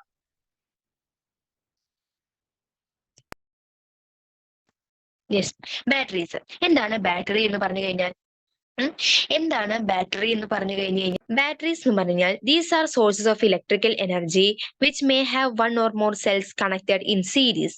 Four a good quality battery it should be reasonably light, compact, and its voltage should not vary appreciably during its use. എന്താണ് ബാറ്ററി എന്ന് പറഞ്ഞു കഴിഞ്ഞാൽ, അല്ലെങ്കിൽ എന്താണ് സെല്ലുകൾ എന്ന് പറഞ്ഞു കഴിഞ്ഞാൽ, അതായത് സോഴ്സസ് ഓഫ് ഇലക്ട്രിക്കൽ എനർജിയാണ്. സോഴ്സ് എന്ന് പറഞ്ഞാലേ ഉറവിടം അല്ലെ? Which may have one or more cells connected in series. ഒന്നോ അതിൽ കൂടുതൽ സെല്ലുകളെ സീരീസ് ആയിട്ട് കണക്ട് ചെയ്തിട്ടുള്ള ഒരു എനർജി സോഴ്സ് ആണ്. എനർജിയുടെ ഉറവിടം, പ്രത്യേകിച്ച് ഇലക്ട്രിക്കൽ എനർജിയുടെ ഉറവിടമാണ് നമ്മുടെ ബാറ്ററി എന്ന് പറയുന്നത്. ഓക്കെ അല്ലേ? അപ്പൊ ഒന്നോ അതിൽ കൂടുതലോ സെല്ലുകളെ നമ്മൾ എങ്ങനെയാണ് നമ്മൾ ചെയ്തിട്ടുള്ളത്? ഒന്നോ അതിൽ കൂടുതലോ സെല്ലുകളെ നമ്മൾ എങ്ങനെയാണ് നമ്മൾ സീരീസ് കണക്ഷൻ നമ്മൾ കൊടുത്തിട്ടുള്ളത് അല്ലെ? ഒന്നോ അതിൽ കൂടുതലോ സെല്ലുകളെ നമ്മൾ സീരീസ് കണക്ഷൻ കൊടുത്തതിന് ശേഷം നമ്മൾ അതിൽ നിന്നും എന്ത് ചെയ്യുന്നു? ഇലക്ട്രിക്കൽ എനർജീനെ നമ്മൾ എന്ത് ചെയ്യുന്നു? എടുക്കുന്നു അല്ലെ? അതിന്റെ ഒരു സോഴ്സ് അല്ലെങ്കിൽ ഉറവിടം എന്നൊക്കെ നമുക്ക് പറയാം അല്ലെ? അതാണ് ഏതെന്ന് പറയുന്നത്? ഈ ബാറ്ററീസ് എന്ന് പറയുന്നത്. ഓക്കെ അല്ലെ? ക്ലിയർ ആണല്ലോ അല്ലെ? ഇനി നല്ലൊരു ഗുഡ് ക്വാളിറ്റി ബാറ്ററി, ഒരു ബാറ്ററി നല്ല ക്വാളിറ്റിയുള്ള ബാറ്ററി ആണെന്ന് പറയണമെങ്കിൽ അത് ലൈറ്റ് വെയിറ്റ് ആയിരിക്കണം, കോമ്പാക്റ്റ് ആയിരിക്കണം. അതുപോലെ അതിന്റെ വോൾട്ടേജ് എന്ന് പറയുന്നത് നമ്മൾ ഉപയോഗിച്ചു കൊണ്ടിരിക്കുമ്പോഴും അതിന്റെ വോൾട്ടേജ് എന്ന് പറയുന്നത് എന്ത് ചെയ്യാൻ പാടില്ല? വേരി ചെയ്യാനായിട്ട് പാടില്ല. അങ്ങനെയുള്ള ഒരു ബാറ്ററി നമുക്ക് വേണമെങ്കിൽ ഗുഡ് ക്വാളിറ്റി, നല്ല ക്വാളിറ്റിയുള്ള ബാറ്ററിയാണ് എന്നൊക്കെ നമുക്ക് പറയാം. ഓക്കെ ആണല്ലോ? ഇനി ബാറ്ററീസില് പ്രൈമറി ബാറ്ററി ഉണ്ട്, അതേപോലെ സെക്കൻഡറി ബാറ്ററി ഉണ്ട്. ഓക്കെ അല്ലെ? പ്രൈമറി ബാറ്ററീസ് എന്ന് പറഞ്ഞു കഴിഞ്ഞാൽ the reaction occurs only once and after use over a period of time battery becomes dead and cannot be reused again. അപ്പൊ എന്താണ് പറയുന്നത്? പ്രൈമറി ബാറ്ററിനെ കുറിച്ച് എന്താ പറയുന്നത്? നോക്കിയേ, ഇൻ പ്രൈമറി ബാറ്ററീസ് എന്താണ് പറയുന്നത്? പ്രൈമറി ബാറ്ററികളിൽ റിയാക്ഷൻ ഒരൊറ്റ തവണ മാത്രമേ നടക്കുള്ളൂ. ഓക്കെ അല്ലെ? റിയാക്ഷൻസ് ഒരൊറ്റ തവണ മാത്രമേ നടക്കുള്ളൂ. അതേപോലെ തന്നെ ആഫ്റ്റർ യൂസ്, ഉപയോഗിച്ച് കഴിഞ്ഞതിന് ശേഷം over a period of time, നമ്മൾ ഒരു കുറച്ചു കാലം ഉപയോഗിച്ചതിന് ശേഷം ആ ബാറ്ററി ഡെഡ് ആവുകയും നമുക്ക് വീണ്ടും റീയൂസ് ചെയ്യാനായിട്ട് സാധിക്കില്ല. പിന്നെ നമുക്ക് അതിനെ വലിച്ചെറിയാനേ പറ്റുള്ളൂ. അത്തരത്തിലുള്ള ബാറ്ററീസിനെയാണ് നമ്മൾ എന്തെന്ന് പറയുന്നത്? പ്രൈമറി ബാറ്ററീസ് എന്ന് പറയുന്നത്. പിടികിട്ടിയോ? ഓക്കെ അല്ലേ? അപ്പൊ മനസ്സിലായല്ലോ പ്രൈമറി ബാറ്ററി എന്ന് പറയുന്നത്. അപ്പൊ പ്രൈമറി ബാറ്ററീസ് നമുക്ക് വീണ്ടും നമുക്ക് ഉപയോഗിക്കാനായിട്ട് പറ്റില്ല. അത് ആ ബാറ്ററീസ് ചത്തു കഴിഞ്ഞാൽ പിന്നെ നമുക്ക് എന്ത് ചെയ്യാൻ പറ്റും? അതിനെ വലിച്ചെറിയാൻ മാത്രമേ പറ്റുള്ളൂ. പിന്നെ നമുക്ക് ഉപയോഗിക്കാനായിട്ട് സാധിക്കില്ല. അത്തരത്തിലുള്ള ബാറ്ററീസ് ആണ് പ്രൈമറി ബാറ്ററി എന്ന് പറയുന്നത്. ഓക്കെ അല്ലേ? പിടികിട്ടിയോ? പ്രൈമറി ബാറ്ററിക്കിടെ എക്സാമ്പിൾ ആണ് ഡ്രൈ സെല്ല് അല്ലെങ്കിൽ ലെക്ലാൻഷേ സെല്ല് എന്ന് പറയും. ലെക്ലാൻഷേ സെല്ല് ട്ടോ. അതുപോലെ ഡ്രൈ സെല്ല്, പിന്നെ മെർക്കുറി സെല്ല്, ഇതൊക്കെ എന്താണ്? പ്രൈമറി സെല്ലിന്റെ എക്സാമ്പിൾ ആയിട്ട് നമുക്ക് പറയാവുന്ന ഒന്നാണ്. അപ്പൊ ലെക്ലാൻഷേ സെല്ല് എന്ന് പറഞ്ഞാലും ഡ്രൈ സെല്ല് എന്ന് പറഞ്ഞാലും രണ്ടും സെയിം തന്നെയാണ് ട്ടോ. ലെക്ലാൻഷേ സെല്ല് എന്ന് പറഞ്ഞാലും ഡ്രൈ സെല്ല് എന്ന് പറഞ്ഞാലും രണ്ടും ഒന്ന് തന്നെയാണ്. അപ്പൊ അതൊരു എക്സാമ്പിൾ ആണ്. പിന്നെ മെർക്കുറി സെല്ല് മറ്റൊരു എക്സാമ്പിൾ ആണ്. ഓക്കെ അല്ലെ? അപ്പൊ നമുക്ക് നോക്കിയാലോ ഡ്രൈ സെൽ എന്താണ്? നമുക്കൊന്ന് നോക്കിയാലോ. ഡ്രൈ സെല്ലില് ആനോഡ് സിങ്കിന്റെ ഒരു കണ്ടെയ്നർ ആയിരിക്കും. സിങ്ക് കണ്ടെയ്നർ ആണ് ആനോഡ് എന്ന് പറയുന്നത്. കാഥോഡ് ആയിട്ട് വരുന്നത് ഗ്രാഫൈറ്റ് റോഡ്, അല്ലെങ്കിൽ നമ്മൾ കാർബൺ എന്നൊക്കെ പറയും കേട്ടോ. കാർബണിന്റെ റോഡ് എന്നൊക്കെ പറയും. Surrounded by manganese dioxide powder. അപ്പോൾ മാഗ്നീസ് ഡയോക്സൈഡ് പൗഡറിന്റെ അതുകൊണ്ട് ചുറ്റപ്പെട്ടിട്ടുള്ള ഒരു കാർബണിന്റെ റോഡ്, ഒരു ദണ്ട് അല്ലെ, അതാണ് നമ്മുടെ കാഥോഡ് ആയിട്ട് ഉപയോഗിക്കുന്നത്. അപ്പൊ സിങ്ക് ആണ് കണ്ടെയ്നർ, അതാണ് ആനോഡ്. പിന്നെ നമ്മുടെ കാർബൺ റോഡ് അല്ലെങ്കിൽ ഗ്രാഫൈറ്റ് റോഡിനെ ചുറ്റപ്പെട്ടുകൊണ്ട് എന്തുണ്ടായിരിക്കും? മാഗ്നീസ് ഡയോക്സൈഡിന്റെ പൗഡർ ഉണ്ടായിരിക്കും, MnO2ന്റെ പൗഡർ ഉണ്ടായിരിക്കും. അതാണ് ഇവിടുത്തെ കാഥോഡ് എന്ന് പറയുന്നത്. ഓക്കെ അല്ലേ? ഓക്കെ ഓക്കെ ആണല്ലോ. ഇനി ഇലക്ട്രോലൈറ്റ് ആയിട്ട് നമ്മൾ ഉപയോഗിക്കുന്നത് paste of NH4Cl plus zinc chloride. അപ്പൊ NH4Clന്റെയും സിങ്ക് ക്ലോറൈഡിന്റെയും ഒരു പേസ്റ്റ് ആണ് ഇവിടെ എന്തായിട്ട് ഉപയോഗിക്കുന്നത്? ഇലക്ട്രോലൈറ്റ് ആയിട്ട് നമ്മൾ യൂസ് ചെയ്യുന്നത്. അപ്പൊ ആനോഡായിട്ട് സിങ്ക് കണ്ടെയ്നർ, കാഥോഡായിട്ട് ഉപയോഗിക്കുന്നത് ഈ ഒരു ഗ്രാഫൈറ്റ് റോഡ്, പിന്നെ ഇലക്ട്രോലൈറ്റ് ആയിട്ട് ഉപയോഗിക്കുന്നത് അമോണിയം ക്ലോറൈഡിന്റെയും സിങ്ക് ക്ലോറൈഡിന്റെയും ഒരു പേസ്റ്റ്. ഓക്കെ അല്ലെ? ഇനി കാഥോഡ് റിയാക്ഷനും ആനോഡ് റിയാക്ഷനും നമുക്കൊന്ന് തന്നിട്ടുണ്ട്. നമുക്ക് ജസ്റ്റ് ഒന്ന് നോക്കി നോക്കാം എന്താണ് റിയാക്ഷൻ എന്ന് പറയുന്നത്. കാഥോഡിൽ ഉണ്ടാകുന്ന റിയാക്ഷൻ എന്ന് പറയുന്നത് ഈ MnO2 എന്ത് ചെയ്യുന്നു? NH4Cl അല്ലെ, NH4Cl അതിൽ NH4ഉം എന്ത് ചെയ്യുന്നു? നമുക്കറിയാലേ കാഥോഡിൽ റിഡക്ഷൻ ആണല്ലേ, 2 ഇലക്ട്രോണുകളെ സ്വീകരിച്ചിട്ട് Mn2O3 എന്നായിട്ടും 2NH3 ആയിട്ടും പിന്നെ H2O ആയിട്ടും മാറുന്നു. ആനോഡിൽ ഓക്സിഡേഷൻ അല്ലെ, ഓക്സിഡേഷൻ എന്ന് പറയുമ്പോൾ സിങ്ക് എന്ത് ചെയ്യുന്നു? 2 ഇലക്ട്രോണുകളെ വിട്ടുകൊടുത്തുകൊണ്ട് സിങ്ക് 2+ ആയിട്ട് മാറുന്നു. ഓക്കെ അല്ലെ? സിങ്ക് 2 ഇലക്ട്രോണുകളെ വിട്ടുകൊടുത്തുകൊണ്ട് സിങ്ക് 2+ ആയിട്ട് മാറുന്നു. ഓക്കെ അല്ലെ? അതാണ് ആനോഡ് റിയാക്ഷൻ. കാഥോഡിലെ റിയാക്ഷൻ എന്ന് പറയുന്നത് 2 ഇലക്ട്രോണുകളെ സ്വീകരിച്ചുകൊണ്ട് എന്തായിട്ട് മാറുന്നു? NH3 ആയിട്ടും Mn2O3 ആയിട്ടും H2O ആയിട്ടും മാറുന്നതാണ് കാഥോഡത്തെ റിയാക്ഷൻ എന്ന് പറയുന്നത്. ഓക്കെ അല്ലെ? പിടികിട്ടിയല്ലോ. അതുപോലെ സെൽ പൊട്ടൻഷ്യൽ ഒന്ന് ഓർത്ത് വെക്കണം. സെൽ പൊട്ടൻഷ്യൽ എന്ന് പറയുന്നത് 1.25 to 1.5 വോൾട്ട് ഇതിന്റെ ഇടയിലാണ് എന്ത് ഇവിടുത്തെ സെൽ പൊട്ടൻഷ്യൽ എന്ന് പറയുന്നത്. അപ്പൊ സെൽ പൊട്ടൻഷ്യൽ ഒന്ന് ഓർത്ത് വെക്കണം. സെൽ പൊട്ടൻഷ്യൽ എന്ന് പറയുന്നത് എന്താണ്? 1.25 to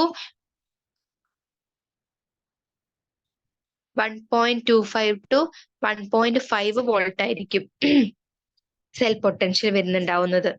ഓക്കെ അല്ലെ? പിടികിട്ടിയല്ലോ. ഇതാണ് ലെക്ലാൻഷ്യ സെല്ല് അല്ലെങ്കിൽ ഡ്രൈ സെൽ എന്ന് പറയുന്നത്. ഇനി അടുത്തതാണ് മെർക്കുറി സെല്ല്. അടുത്തതാണ് മെർക്കുറി സെല്ല്.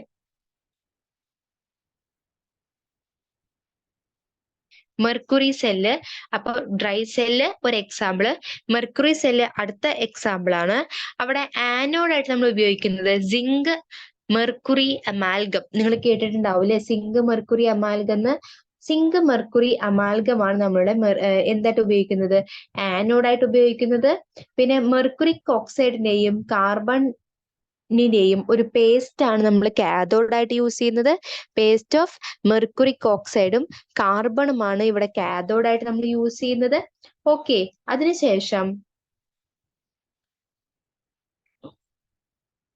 അതിനുശേഷം നമ്മൾ ഇലക്ട്രോലൈറ്റ് ആയിട്ട് യൂസ് ചെയ്യുന്നത് പൊട്ടാസ്യം ഹൈഡ്രോക്സൈഡിന്റെയും സിങ്ക് ഓക്സൈഡിന്റെയും ഒരു മോയിസ്റ്റ് പേസ്റ്റ് ആണ് നമ്മൾ ഇവിടെ ഇലക്ട്രോലൈറ്റ് ആയിട്ട് നമ്മൾ യൂസ് ചെയ്യുന്നത്. ഓക്കെ അല്ലെ? അതിനുശേഷം നമുക്ക് ഇവിടെ കാഥോഡ് റിയാക്ഷനും ആനോഡ് റിയാക്ഷനും തന്നിട്ടുണ്ട്. അതുപോലെ ഓവറോൾ റിയാക്ഷനും തന്നിട്ടുണ്ട്. ഇവിടുത്തെ സെൽ പൊട്ടൻഷ്യൽ ഒന്ന് ഓർത്ത് വെക്കണേ. സെൽ പൊട്ടൻഷ്യൽ എന്ന് പറയുന്നത് 1.35 വോൾട്ട് ആണ്. ഓക്കെ അല്ലെ? അതൊന്ന് നോട്ട് ചെയ്ത് വെക്കണം കേട്ടോ. അപ്പൊ മെർക്കുറി സെല്ല് ഡ്രൈ സെല്ലിന്റെയും സെൽ വോൾട്ടേജ് ഒന്ന് നോട്ട് ചെയ്ത് വെക്കുക. ആനോഡും കാഥോഡും സെൽ റിയാക്ഷൻസും ഒന്ന് നോട്ട് ചെയ്ത് വെക്കുക. ഓക്കെ അല്ലെ?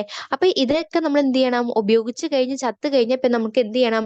അവരെ വലിച്ചെറിഞ്ഞ് നിവർത്തിയുള്ളൂ. വേറെ നമുക്ക് യൂസ് ചെയ്യാനായിട്ട് ഇവരെ പറ്റില്ല. പിന്നീട് നമുക്ക് യൂസ് ചെയ്യാനായിട്ട് പറ്റില്ല.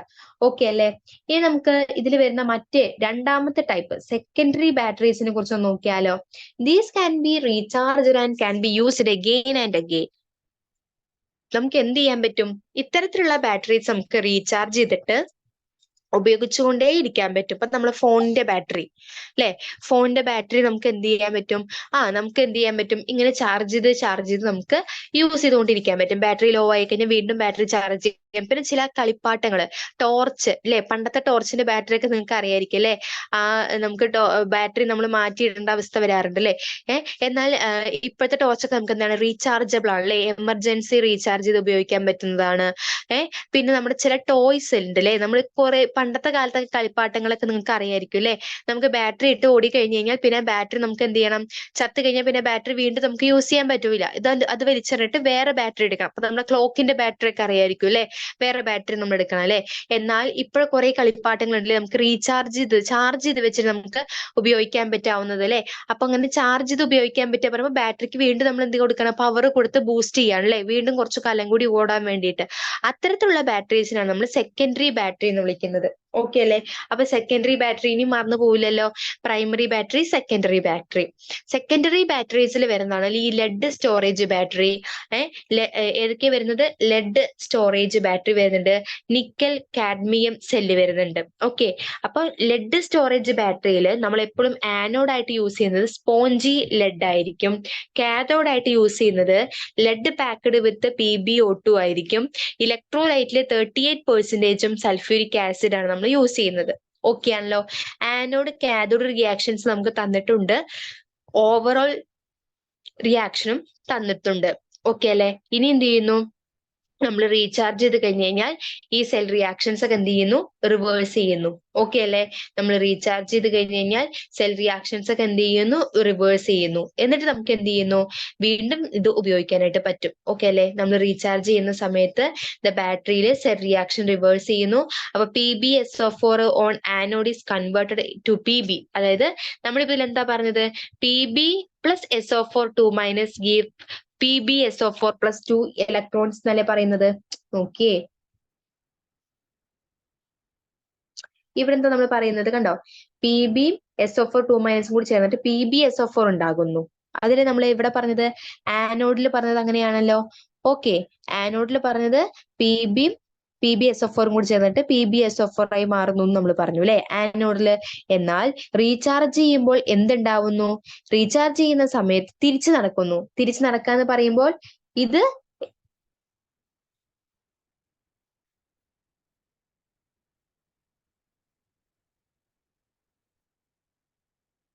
ഇങ്ങോട്ട് നടക്കുന്നു. എപ്പോ?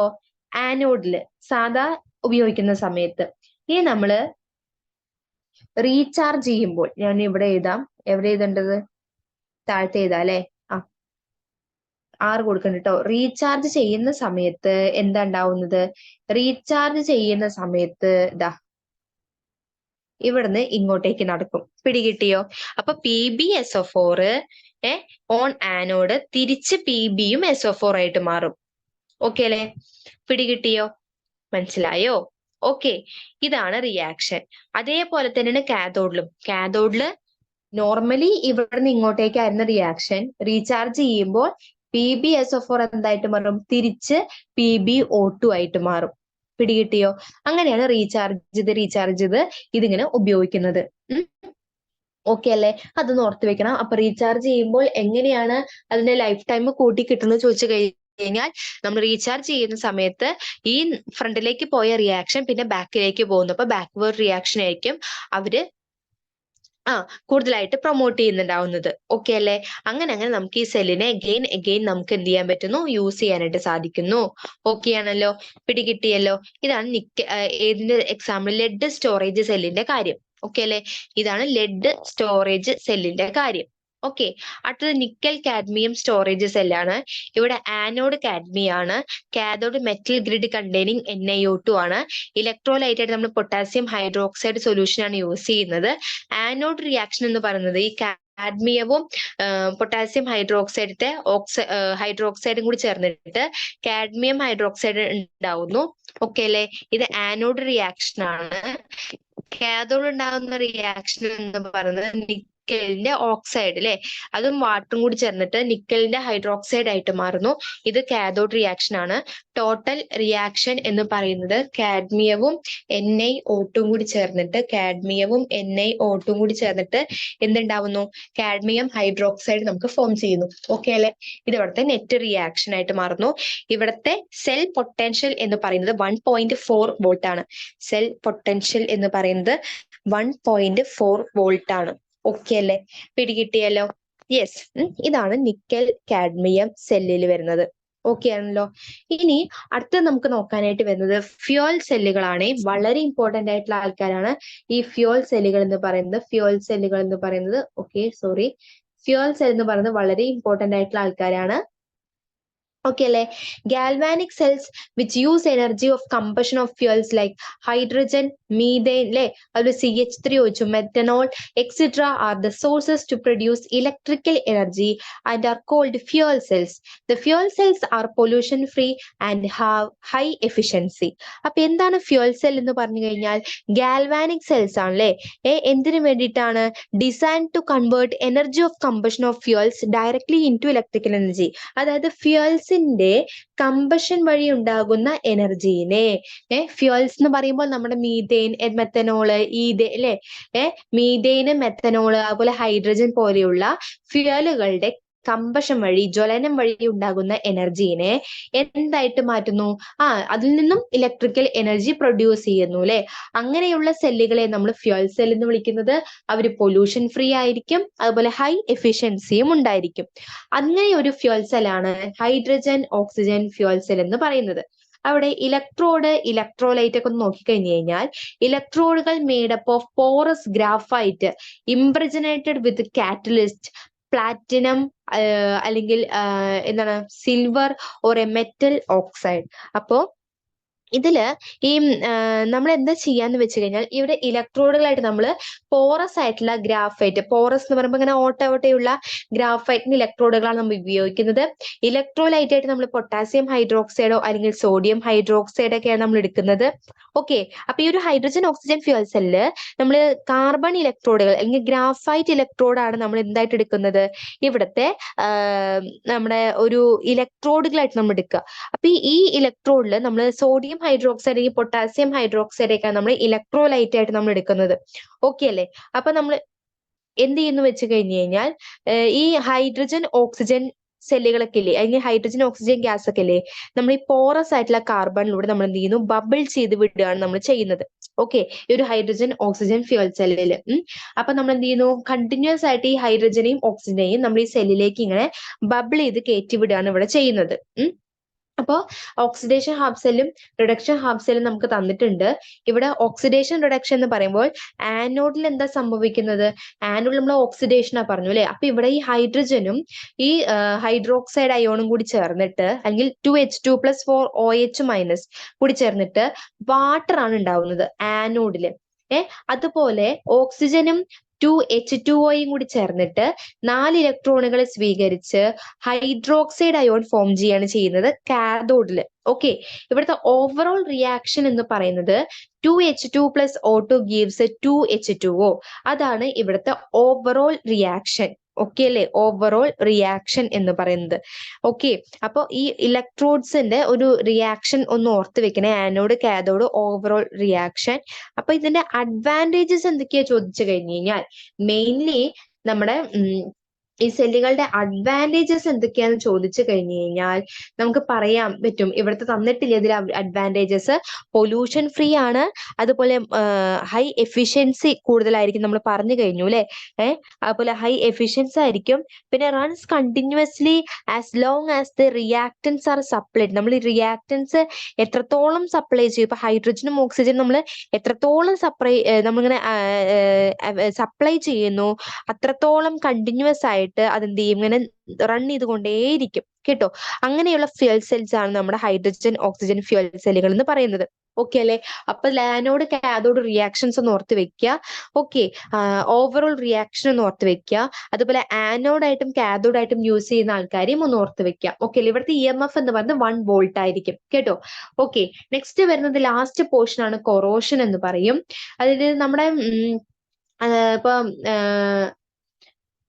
നമ്മുടെ ഈ ഒരു മെറ്റൽസ് ഒക്കെ നമ്മൾ തുരുമ്പ് പിടിക്കാന്നൊക്കെ നിങ്ങൾ കേട്ടിട്ടുണ്ടാവും അല്ലെ? ഇപ്പൊ നമ്മള് അയേൺ നെയിൽ, നമ്മുടെ ഇരുമ്പ് നമ്മൾ ആണിയൊക്കെ എടുത്ത് ഒന്ന് നമ്മൾ കുറച്ച് പുറത്ത് വെച്ചിട്ടുണ്ടെങ്കിൽ, ഒന്നില്ലെങ്കിൽ ഒരു മഴ കിട്ടി, അല്ലെങ്കിൽ നമ്മുടെ കുറച്ച് വെള്ളം നനവോ എന്തെങ്കിലുമൊക്കെ തട്ടിക്കഴിഞ്ഞാൽ കുറച്ച് ദിവസങ്ങൾ കഴിഞ്ഞ് നിങ്ങൾക്ക് കണ്ടിട്ടുണ്ടാവും അല്ലെ?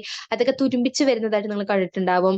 അതുപോലെ വേറെ വാട്ടെവർ എന്താണെങ്കിലും ഇപ്പൊ നമ്മുടെ ജനലിന്റെ കമ്പികള് അല്ലെ ഒക്കെ നമ്മൾ തുരുമ്പിക്കുന്നതായിട്ട് നമ്മൾ കണ്ടിട്ടുണ്ടാവും അല്ലെ?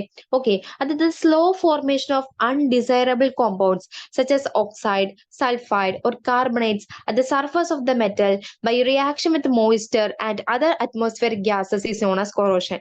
അതായത് ഈ മെറ്റലുകളുടെ സർഫസിലൊക്കെ ഈ ഓക്സൈഡോ സൾഫൈഡോ അല്ലെങ്കിൽ കാർബണേറ്റ്സോ പോലെയുള്ള സബ്സ്റ്റൻസുകൾ ഇങ്ങനെ ഫോം ചെയ്യുന്ന ആ ഒരു പ്രക്രിയ ഉണ്ടല്ലോ, എപ്പോഴാണ് ഫോം ചെയ്യുന്നുണ്ടാവുന്നത്? ഒന്നില്ലെങ്കിൽ മോയ്സ്ചർ ആയിട്ടോ അല്ലെങ്കിൽ വേറെ അറ്റ്മോസ്ഫിയറിക് ഗ്യാസസുമായിട്ടോ കോണ്ടാക്റ്റിൽ വരുന്ന സമയത്ത് ഈ മെറ്റലിന്റെ സർഫസിൽ ഇങ്ങനെയുള്ള ഓക്സൈഡുകളോ സൾഫൈഡുകളോ കാർബണേറ്റുകളോ വന്ന് ആ ഒരു അടിഞ്ഞുകൂടുന്ന ആ ഒരു പ്രക്രിയനെയാണ് നമ്മൾ കൊറോഷൻ എന്ന് പറയുന്നത്. ഓക്കെ അല്ലേ? അപ്പോ എന്തുണ്ടാവുന്നത്, അങ്ങനെയുള്ള ആ സോളിഡിന്റെ ഒരു മെറ്റാലിക് മെറ്റീരിയൽ അതിനൊരു ഇത് എന്ത് ചെയ്യുന്നു, ലോസ് ആവുന്നു അല്ലെ? എങ്ങനെ ഉണ്ടാവുന്നത് വെച്ച് കഴിഞ്ഞ് കഴിഞ്ഞാൽ ഈ മോയ്സ്ചറോ അല്ലെങ്കിൽ മറ്റു പല ഗ്യാസുകളോ ആയിട്ട് കോണ്ടാക്റ്റിൽ വരുന്ന സമയത്താണ് ഇങ്ങനെ ആവശ്യമില്ലാത്ത ആൾക്കാർ, ഈ സൾഫൈഡ് കാർബണേറ്റ് പോലുള്ള ആൾക്കാരൊക്കെ ഈ മെറ്റലിന്റെ സർഫസിൽ ഇങ്ങനെ ഫോം ചെയ്യും. ഓക്കെ അല്ലേ?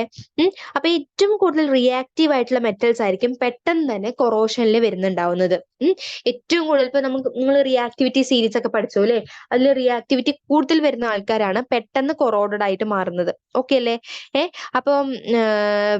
അപ്പൊ കൊറോഷൻ കൂടാനുള്ള സാഹചര്യങ്ങൾ എന്തൊക്കെയാ ചോദിച്ചു കഴിഞ്ഞു കഴിഞ്ഞാൽ, ഈ ഇംപ്യൂരിറ്റീസ്, അതുപോലെ എയർ, മോയ്സ്ചർ, അല്ലെങ്കിൽ ഇലക്ട്രോലൈറ്റുകൾ, ഇപ്പൊ മെറ്റലിനെയൊക്കെ ഡിഫക്ട് ചെയ്യുന്ന നശിപ്പിക്കുന്ന ഇലക്ട്രോലൈറ്റുകളൊക്കെ ഉണ്ടാവില്ലേ, അതിന്റെയൊക്കെ പ്രസൻസ് കൂടി കഴിഞ്ഞു കഴിഞ്ഞാൽ ഈ കൊറോഷൻ ഭയങ്കര ഫാസ്റ്റ് ആയിട്ട് നടക്കും. ഓക്കെ അല്ലേ? അപ്പൊ കൊറോഷൻ എഫക്ട് ചെയ്യുന്ന ഫാക്ടേഴ്സ് ആണ് ഒന്നാമത് റിയാക്ടിവിറ്റി ഓഫ് ദ മെറ്റൽസ്, പിന്നെ പ്രസൻസ് ഓഫ് മോയ്സ്ചർ അല്ലെങ്കിൽ കാർബൺ ഡൈ ഓക്സൈഡ് അല്ലെങ്കിൽ സൾഫറിന്റെ ഓക്സൈഡ് പോലെയുള്ള ഗ്യാസസ്, പിന്നെ നമ്മൾ ഇംപ്യൂരിറ്റീസ്, പിന്നെ സ്ട്രെയിൻസ്, ഇതൊക്കെ ഉണ്ടെന്നുണ്ടെങ്കിൽ പെട്ടെന്ന് തന്നെ അത് എന്തിനെ എഫക്ട് ചെയ്യും, നമ്മുടെ കൊറോഷനെ എഫക്ട് ചെയ്യും. ഓക്കെ അല്ലേ? പിടികിട്ടിയല്ലോ. അതുപോലെ തന്നെ പെർസെൻസ് ഓഫ് ഇലക്ട്രോലൈറ്റ്, ഇതൊക്കെ ഒന്ന് നോട്ട് ചെയ്ത് വെക്കുക. ഇതൊക്കെ ഉണ്ടെന്നുണ്ടെങ്കിൽ കൊറോഷൻ ഭയങ്കര ഫാസ്റ്റ് ആയിട്ട് നമ്മൾ നടക്കും. ഓക്കെ അല്ലേ?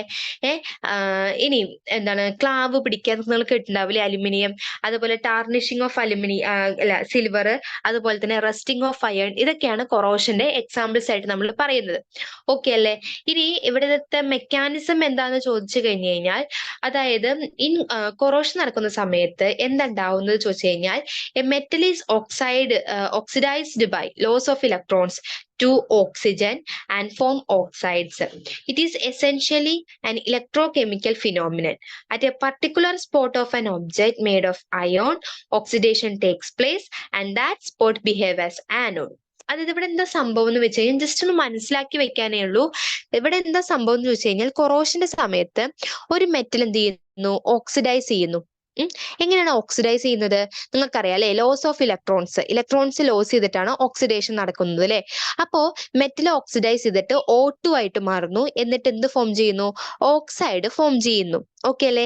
ഇതൊരു നമ്മൾ പറയുകയാണെന്നുണ്ടെങ്കിൽ ഒരു ഇലക്ട്രോ കെമിക്കൽ ഫിനോമിനൻ ആണ് നമുക്ക് പറയാം. അങ്ങനെ ഒരു പർട്ടിക്കുലർ സ്പോട്ടിൽ വെച്ചിട്ട് എന്താണ്, ഇപ്പൊ ഒരു അയോൺ മേഡപ്പ് ഇത് ഒരു ഒബ്ജക്റ്റ് ആണെന്ന് വിചാരിച്ചോളൂ. അപ്പൊ എന്തുണ്ടാവും എന്ന് വെച്ച് കഴിഞ്ഞു കഴിഞ്ഞാൽ, ഓക്സിഡേഷൻ ടേക്സ് പ്ലേസ് ചെയ്യുന്നു. ആ സ്പോട്ട് എന്തായിട്ട് ബിഹേവ് ചെയ്യുന്നു? ആനോഡ് ആയിട്ട് ബിഹേവ് ചെയ്യുന്നു. ഓക്കെ അല്ലേ? ഇപ്പൊ നമ്മൾ ഒരു എക്സാമ്പിൾ ആയിട്ട് പറയുകയാണെങ്കിൽ അയൺ എടുത്തു എന്ന് വിചാരിച്ചോളൂ. അയൺ എന്ത് ചെയ്യുന്നു? ഇലക്ട്രോണിനെ വിട്ടുകൊടുത്തുകൊണ്ട് എന്തായിട്ട് മാറുന്നു? അയോണിന്റെ അയൺ ആയിട്ട് മാറുന്നു അല്ലെ? അതായത് 2Fe2+ ആയിട്ട് മാറുന്നു. ഓക്കെ, 2Fe എന്ന് പറഞ്ഞിട്ടുള്ള ആള് 2Fe2+ ആയിട്ട് മാറുന്നു. കണ്ടോ? 2Fe gives 2Fe2+ 4 electrons. കണ്ടോ? ഇതിൽ തന്നിട്ടുണ്ട് അല്ലെ? അവിടുത്തെ സ്റ്റാൻഡേർഡ് ഇലക്ട്രോഡ് പൊട്ടൻഷ്യൽ -0.44 വോൾട്ട് ആണ്. ഇനി electrons released at anodic spot, ഈ ആനോഡിക് സ്പോട്ടിൽ റിലീസ് ചെയ്തിട്ടുള്ള ഈ ഇലക്ട്രോൺസ്, ഇപ്പൊ 4 ഇലക്ട്രോൺസ് ഇവിടെ റിലീസ് ചെയ്തിട്ടുണ്ട് അല്ലെ? അതെന്ത് ചെയ്യണു? Move through the metal and go to another spot on the metal and reduce O2 in presence of H+. This spot behave as cathode. അപ്പൊ എന്താ പറയുന്നത്? ഇപ്പൊ ഈ Fe2+ ആയിട്ട് മാറിയപ്പോൾ 4 ഇലക്ട്രോണുകൾ വിട്ടുകൊടുത്തു അല്ലെ? ഈ 4 ഇലക്ട്രോണുകൾ എന്ത് ചെയ്യുന്നു? ഈ ആനോഡിക് സ്പോട്ടിൽ നിന്നും മറ്റു ഭാഗത്തേക്ക് മെറ്റലിന്റെ മറ്റു ഭാഗത്തേക്ക് മൂവ് ചെയ്യുന്നു. അപ്പൊ വേറൊരു സ്പോട്ടിൽ എത്തുന്നു. അവിടെ എത്തിക്കഴിഞ്ഞു കഴിഞ്ഞാൽ അത് എന്ത് ചെയ്യുന്നു? H+ അയോണിന്റെ ഹൈഡ്രോണിയം അയോൺ H+ അയോണിന്റെ പ്രസൻസിൽ ആര് റെഡ്യൂസ് ചെയ്യുന്നു? ഓക്സിജനെ റെഡ്യൂസ് ചെയ്യുന്നു. ഓക്കെ അല്ലേ? ഈ സ്പോട്ട് കാഥോഡ് ആയിട്ട് മാറുന്നു. അപ്പൊ ഓക്സിജൻ 4H+ന്റെ പ്രസൻസിൽ 4 ഇലക്ട്രോണുകളെ സ്വീകരിച്ചുകൊണ്ട് വാട്ടർ ആയിട്ട് മാറുന്നു. അതും തന്നിട്ടുണ്ട് കാഥോഡ് റിയാക്ഷൻ. അപ്പൊ ആനോഡ് റിയാക്ഷൻ കാഥോഡ് റിയാക്ഷൻ നമുക്ക് തന്നിട്ടുണ്ട്. ഓക്കെ അല്ലെ? ഇവിടുത്തെ E0 സെൽ എന്ന് പറഞ്ഞ 1.23 വോൾട്ട് ആണ്. ഇനി ഇവിടുത്തെ ഓവറോൾ റിയാക്ഷൻ എന്തായിരിക്കും? ഇലക്ട്രോണുകളെയൊക്കെ വെട്ടിക്കളഞ്ഞു കഴിഞ്ഞാൽ ബാക്കി നമുക്ക് എന്ത് കിട്ടും? 2Fe plus 4H plus O2 gives 2Fe2 plus 2H2O. ഇതാണ് ഇവിടുത്തെ ഓവറോൾ റിയാക്ഷൻ. ഇതിന്റെ E0 സെൽ എന്ന് പറയുന്നത് 1.67 വോൾട്ട് ആയിരിക്കും. പിടികിട്ടിയോ? ക്ലിയർ ആയോ? അപ്പൊ ആനോഡിൽ ഉണ്ടാവുന്നതും കാഥോഡിൽ ഉണ്ടാവുന്ന റിയാക്ഷൻ പഠിച്ചു. ആനോഡിൽ ഉണ്ടായിട്ട് പുറത്തേക്ക് വിടുന്ന ഇലക്ട്രോൺസ് കാഥോഡിലേക്ക് എങ്ങനെ എത്തുന്നു എന്ന് പഠിച്ചു. അവിടെ നടക്കുന്ന കാര്യവും പറഞ്ഞു തന്നു. ഓക്കെ അല്ലേ? The ferrous ion are further oxidized by atmospheric oxygen to ferric ion and form hydrated ferric oxide rust Fe2O3.XH2. അത് നമുക്ക് ഇവിടെ തന്നിട്ടുണ്ട്. ഈ ഫെറസ് അയോൺ, അതായത് ഈ Fe2+ എന്ന് പറഞ്ഞ ഫെറസ് അയോണ് എന്തായിട്ട് മാറും? Fe2O3 ആയിട്ട് മാറുന്നു. ഓക്കെ അല്ലേ?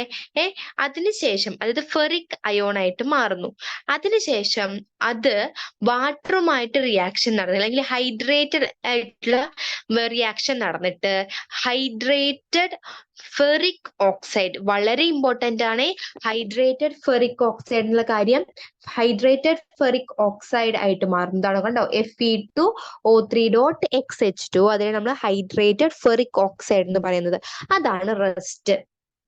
ഓക്കെ അല്ലേ? മനസ്സിലായോ? പിടികിട്ടിയോ? ഇതാണ് അവിടുത്തെ ആ ഒരു ബാക്കിൽ നടക്കുന്ന ഒരു കെമിസ്ട്രി എന്ന് പറയുന്നത്. ഓക്കെ, ഇനി നമ്മളടുത്ത് ചോദിക്കുകയാണ്, ഇത് പ്രിവെന്റ് ചെയ്യാൻ എന്തെങ്കിലും മാർഗങ്ങളുണ്ടോ എന്ന് ചോദിച്ചു കഴിഞ്ഞാൽ യെസ്, ധാരാളം മാർഗങ്ങളുണ്ട്. ഒന്നാമത്തെ മാർഗം എന്ന് പറയുന്നത് ബാരിയർ പ്രൊട്ടക്ഷൻ ആണ്. അതായത് നമ്മൾ ഈ മെറ്റൽസിന്റെ സർഫസിൽ നമ്മൾ ഒന്നില്ലെങ്കിൽ പെയിന്റ് കൊണ്ടോ അല്ലെങ്കിൽ നമ്മൾ ഗ്രീസ് കൊണ്ടോ അല്ലെങ്കിൽ നമുക്ക് എന്താ പറയാ, നിക്കലോ ക്രോമിയം കോപ്പർ അങ്ങനെയുള്ള മെറ്റൽസ് കൊണ്ട് നമ്മൾ എന്ത് ചെയ്യുന്നു? കോട്ട് ചെയ്യുന്ന പരിപാടിയാണ് ബാരിയർ പ്രൊട്ടക്ഷൻ എന്ന് പറയുന്നത്. അല്ലെങ്കിൽ ഇലക്ട്രോപ്ലേറ്റിംഗ് ആണ് മറ്റൊരു ഐഡിയ. Okay, electroplating. പിന്നെ ഗാൽവനൈസേഷൻ അല്ലെങ്കിൽ നമ്മൾ ടിൻ മെറ്റൽ കൊണ്ട് കോട്ട് ചെയ്യുക, ആ പരിപാടിയാണ് രണ്ടാമത്തെ മെത്തേഡ് എന്ന് പറയുന്നത്. മൂന്നാമത്തത് ആന്റി റസ്റ്റ് സൊല്യൂഷൻസ് നമുക്ക് യൂസ് ചെയ്യാം. പ്രത്യേകിച്ച് ആൽക്കലൈൻ ഫോസ്ഫേറ്റ് പോലെയുള്ള അല്ലെങ്കിൽ ബിസ്ഫീനോൾ, അതൊക്കെ നമ്മൾ ആന്റി റസ്റ്റ് സൊല്യൂഷൻസ് എന്ന് പറയും. ഇവരെന്ത് ചെയ്യുന്നു? നമ്മൾ എന്ത് ചെയ്യുന്നു? ഒരു പ്രൊട്ടക്ഷൻ ആയിട്ട് നമ്മൾ ഒരു പ്രൊട്ടക്റ്റീവ് ഇൻസൊല്യൂബിൾ ഫിലിം അങ്ങനെ ഒരു അത് പ്രൊവൈഡ് ചെയ്യുന്നതാണ്. നമ്മൾ എന്ത് ചെയ്യുന്നു? നമ്മളത് കോട്ട് ചെയ്യുന്ന പരിപാടി. അല്ലെങ്കിൽ by cathodic protection with a metal is protected from corrosion by connecting it to another metal that is more easily oxidised. അതായത് എന്താ സംഭവം എന്ന് വെച്ച് കഴിഞ്ഞാൽ, കാഥോഡിക് പ്രൊട്ടക്ഷൻ എന്ന് പറഞ്ഞു കഴിഞ്ഞാൽ നമ്മളൊരു മെറ്റൽ വെച്ച് നമ്മൾ കോട്ട് ചെയ്യാണ്. when a metal is protected from corrosion by connecting it to another metal that is more easily oxidized. അപ്പൊ കുറച്ചും കൂടി പെട്ടെന്ന് ഓക്സിഡൈസ് ചെയ്യുന്ന മറ്റൊരു മെറ്റൽ വെച്ചിട്ട് നമ്മൾ കണക്ഷൻ കൊടുത്തിട്ട് നമ്മുടെ മെറ്റൽ നമ്മൾ എന്ത് ചെയ്യുന്നു? പ്രൊട്ടക്ട് ചെയ്യുന്ന പരിപാടി. അതാണ് കാഥോഡിക് പ്രൊട്ടക്ഷൻ എന്നൊക്കെ നമ്മൾ പറയും. ഓക്കെ, അല്ലെങ്കിൽ പിന്നെ മറ്റേത് സാക്രിഫിഷ്യൽ പ്രൊട്ടക്ഷൻ എന്ന് പറഞ്ഞു കഴിഞ്ഞാൽ, അതായത് ഇപ്പൊ അയൺ ഇപ്പൊ നമ്മൾ തുരുമ്പിക്കാതിരിക്കാൻ വേണ്ടി നമ്മൾ ശ്രദ്ധിക്കുകയാണെന്നുണ്ടെങ്കിൽ അതിന്റെ ലെയറിൽ നമ്മൾ കുറച്ചും കൂടി അതിനെക്കാട്ടിലും കുറച്ചും കൂടി റിയാക്റ്റീവ് ആയിട്ടുള്ള മെറ്റൽസ്, അതായത് ഇപ്പൊ സിങ്ക്, മെഗ്നീഷ്യം, അലുമിനിയം പോലെയുള്ള ആൾക്കാരെയൊക്കെ വെച്ച് നമ്മൾ കോട്ട് ചെയ്യാം. അതൊക്കെയാണ് നമ്മൾ മറ്റൊരു സാക്രിഫിഷ്യൽ പ്രൊട്ടക്ഷൻ എന്ന് പറയുന്നത്. അപ്പൊ അയോണിനെ നമുക്ക് പ്രൊട്ടക്ട് ചെയ്യാനായിട്ട് പറ്റും. ഓക്കെ, അതുപോലെ തന്നെയാണ് നമ്മുടെ process of coating film, thin film of zinc on iron. അയോണിന്റെ മുകളിൽ സിങ്കിന്റെ ഒരു തിൻ ഫിലിം ഒക്കെ നമ്മൾ കോട്ട് ചെയ്യുന്ന ആ ഒരു പ്രോസസ്സിന് നമുക്ക് ഗാൽവനൈസേഷൻ എന്നൊക്കെയാണ് പറയുക. കേട്ടോ? അപ്പൊ അതൊക്കെ ഒന്ന് നോട്ട് ചെയ്ത് വെക്കാം. കേട്ടില്ലേ? അപ്പൊ ഇതൊക്കെയാണ് ഇവിടെ ഇമ്പോർട്ടന്റ് ആയിട്ട് വരുന്ന ഭാഗം എന്ന് പറയുന്നത്, കാഥോഡിക് പ്രൊട്ടക്ഷനിൽ വരുന്ന ഭാഗം. ഓക്കെ അല്ലേ? ഇത്രയേ ഉള്ളൂ. ഇത്രയേ ഉള്ളൂ, കഴിഞ്ഞു. ഓക്കെ, ഇത്രയുമാണ് നമ്മുടെ ഈ ഒരു ഇലക്ട്രോ കെമിസ്ട്രി എന്നുള്ള ഭാഗത്തിൽ വരുന്ന ഭാഗങ്ങൾ. ഓക്കെ അല്ലേ? അപ്പൊ ക്ലിയർ ആയല്ലോ ഇലക്ട്രോ കെമിസ്ട്രിയിലെ ഭാഗത്തിൽ വരുന്നത് എന്തൊക്കെയാന്നുള്ളത്. ഓക്കെ, അപ്പൊ ഇലക്ട്രോ കെമിസ്ട്രിയുമായിട്ട് ബന്ധപ്പെട്ടിട്ടുള്ള അത്യാവശ്യം വേണ്ട കാര്യങ്ങളൊക്കെ നമ്മൾ ഡിസ്കസ് ചെയ്ത് കഴിഞ്ഞു. എന്താണ് ഇലക്ട്രോ കെമിസ്ട്രി അല്ലെ, electrolytic cell, electrochemical cell, Nernst equation ഏതായിട്ട് നമ്മൾ പഠിച്ചു. അതുപോലെ സെല്ലുകൾ നമ്മൾ പഠിച്ചു, primary cell, secondary cell. Okay, primary cell, secondary സെല്ലൊക്കെ നമ്മൾ നോക്കി. അപ്പൊ പ്രൈമറി സെല്ലൊക്കെ ഒന്ന് ഓർത്ത് വെക്കണേ. നമുക്ക് വീണ്ടും റീചാർജ് ചെയ്തിട്ട് ഉപയോഗിക്കാൻ പറ്റാത്ത സെല്ലുകളാണ് പ്രൈമറി സെല്ല്. എന്നാൽ സെക്കൻഡറി സെല്ല് നമുക്ക് റീചാർജ് ചെയ്ത് ഉപയോഗിക്കാനായിട്ട് പറ്റും എന്ന് ഓർത്ത് വെക്കുക. എങ്ങനെ റീചാർജ് ചെയ്ത് ഉപയോഗിക്കുന്നത് നമ്മൾ പറഞ്ഞു, റിയാക്ഷൻസ് ഒക്കെ റിവേഴ്സ് ചെയ്തിട്ട് അല്ലെ, റീചാർജ് ചെയ്യുന്ന സമയത്ത് റിയാക്ഷൻസ് റിവേഴ്സ് ചെയ്യുന്ന പറഞ്ഞു. ഓക്കെ, അത്തരത്തിലുള്ള ചെറിയ ചെറിയ പോയിന്റ്സ് ഒക്കെ ഒന്ന് നോട്ട് ചെയ്ത് വെക്കുക. ഓക്കെ, അതുപോലെ എവിടെയൊക്കെയാണ് നമ്മൾ അതിന്റെ ആനോഡ് ഓർമ്മയില്ലേ, ആനോഡ് കാഥോഡ് റിയാക്ഷൻസ് പറഞ്ഞ കാര്യങ്ങള്, അതൊക്കെ ഒന്ന് നോട്ട് ചെയ്ത് വെക്കുക.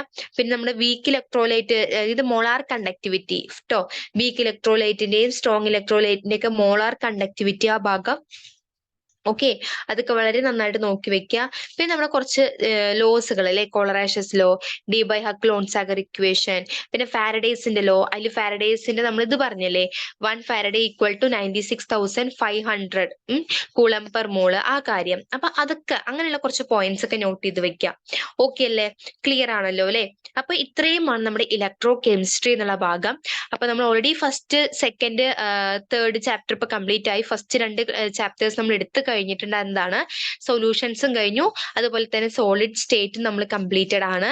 ഓക്കെ, അപ്പൊ ഇതും ഏതാണ്, ഇപ്പൊ നമ്മൾ ലാസ്റ്റ് ഇലക്ട്രോ കെമിസ്ട്രി എന്നുള്ള ചാപ്റ്റർ നമ്മുടെ കംപ്ലീറ്റഡ് ആയി. ഓക്കെ അല്ലേ?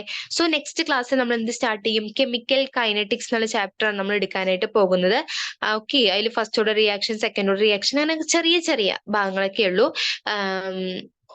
ഹാഫ് ലൈഫ് പീരീഡ്, അങ്ങനെ കുറച്ച് ഭാഗങ്ങൾ, അതൊക്കെ നമുക്ക് എന്ത് ചെയ്യാം, നെക്സ്റ്റ് ക്ലാസ്സിൽ നമുക്ക് എടുക്കാം. ഓക്കെ ആണല്ലോ? അപ്പൊ ഇലക്ട്രോ കെമിസ്ട്രി നോക്കുക. ഇലക്ട്രോ കെമിസ്ട്രി ആയിട്ട് ബന്ധപ്പെട്ടിട്ട് എന്തെങ്കിലും ഡൗട്ട്സുകളൊക്കെ ഉണ്ടെന്നുണ്ടെങ്കിൽ ക്ലിയർ ചെയ്തിട്ട് പോവുക. ഓക്കെ, പിന്നെ വേറെ എന്തെങ്കിലും നമുക്ക് ഇതുമായിട്ട് റിലേറ്റഡ് ഭാഗങ്ങളൊക്കെ നമുക്ക് എന്ത് ചെയ്യാം, നെക്സ്റ്റ് ക്ലാസ്സിൽ നമുക്ക് നോക്കാം.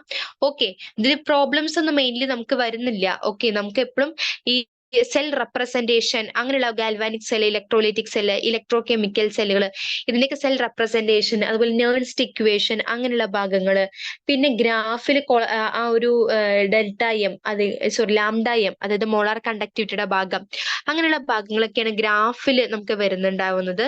ഓക്കെ, അല്ലാതെ പ്രോബ്ലമാറ്റിക് ആയിട്ടുള്ള ക്വസ്റ്റ്യൻസ് ഒന്നും ഇതിൽ കൂടുതലും വരുന്നില്ല. ഓക്കെ, പിന്നെ സെല്ലുകളുടെ ഭാഗം, അതിന്റെ എക്സാമ്പിളുകൾ, അങ്ങനെയുള്ള കുറച്ച് ഭാഗങ്ങളൊക്കെ നമുക്ക് ആവശ്യം. അതിലും ഹൈഡ്രജൻ ഓക്സിജൻ ഫ്യൂൽ സെൽ കേട്ടോ, അതും കൂടി ഉണ്ട്, മറക്കരുത്. ഹൈഡ്രജൻ ഓക്സിജൻ ഫ്യൂൽ സെല്ല്, അങ്ങനെയുള്ള കുറച്ച് ഭാഗങ്ങളൊക്കെയാണ് വരുന്നത്. ഓക്കെ അല്ലേ? അപ്പൊ അതൊക്കെ നോക്കുക. ഏതെങ്കിലും ഡൗട്ട്സ് ഉണ്ടെങ്കിലൊക്കെ ക്ലിയർ ചെയ്ത് പോകുക. ഓക്കെ, സോ നമുക്ക് ഇത്രയേ ഉള്ളൂ ഇന്നത്തെ ക്ലാസ്. നമുക്ക് ഇന്നത്തെ ക്ലാസ് വൈൻഡപ്പ് ചെയ്യാം. Okay, thank you.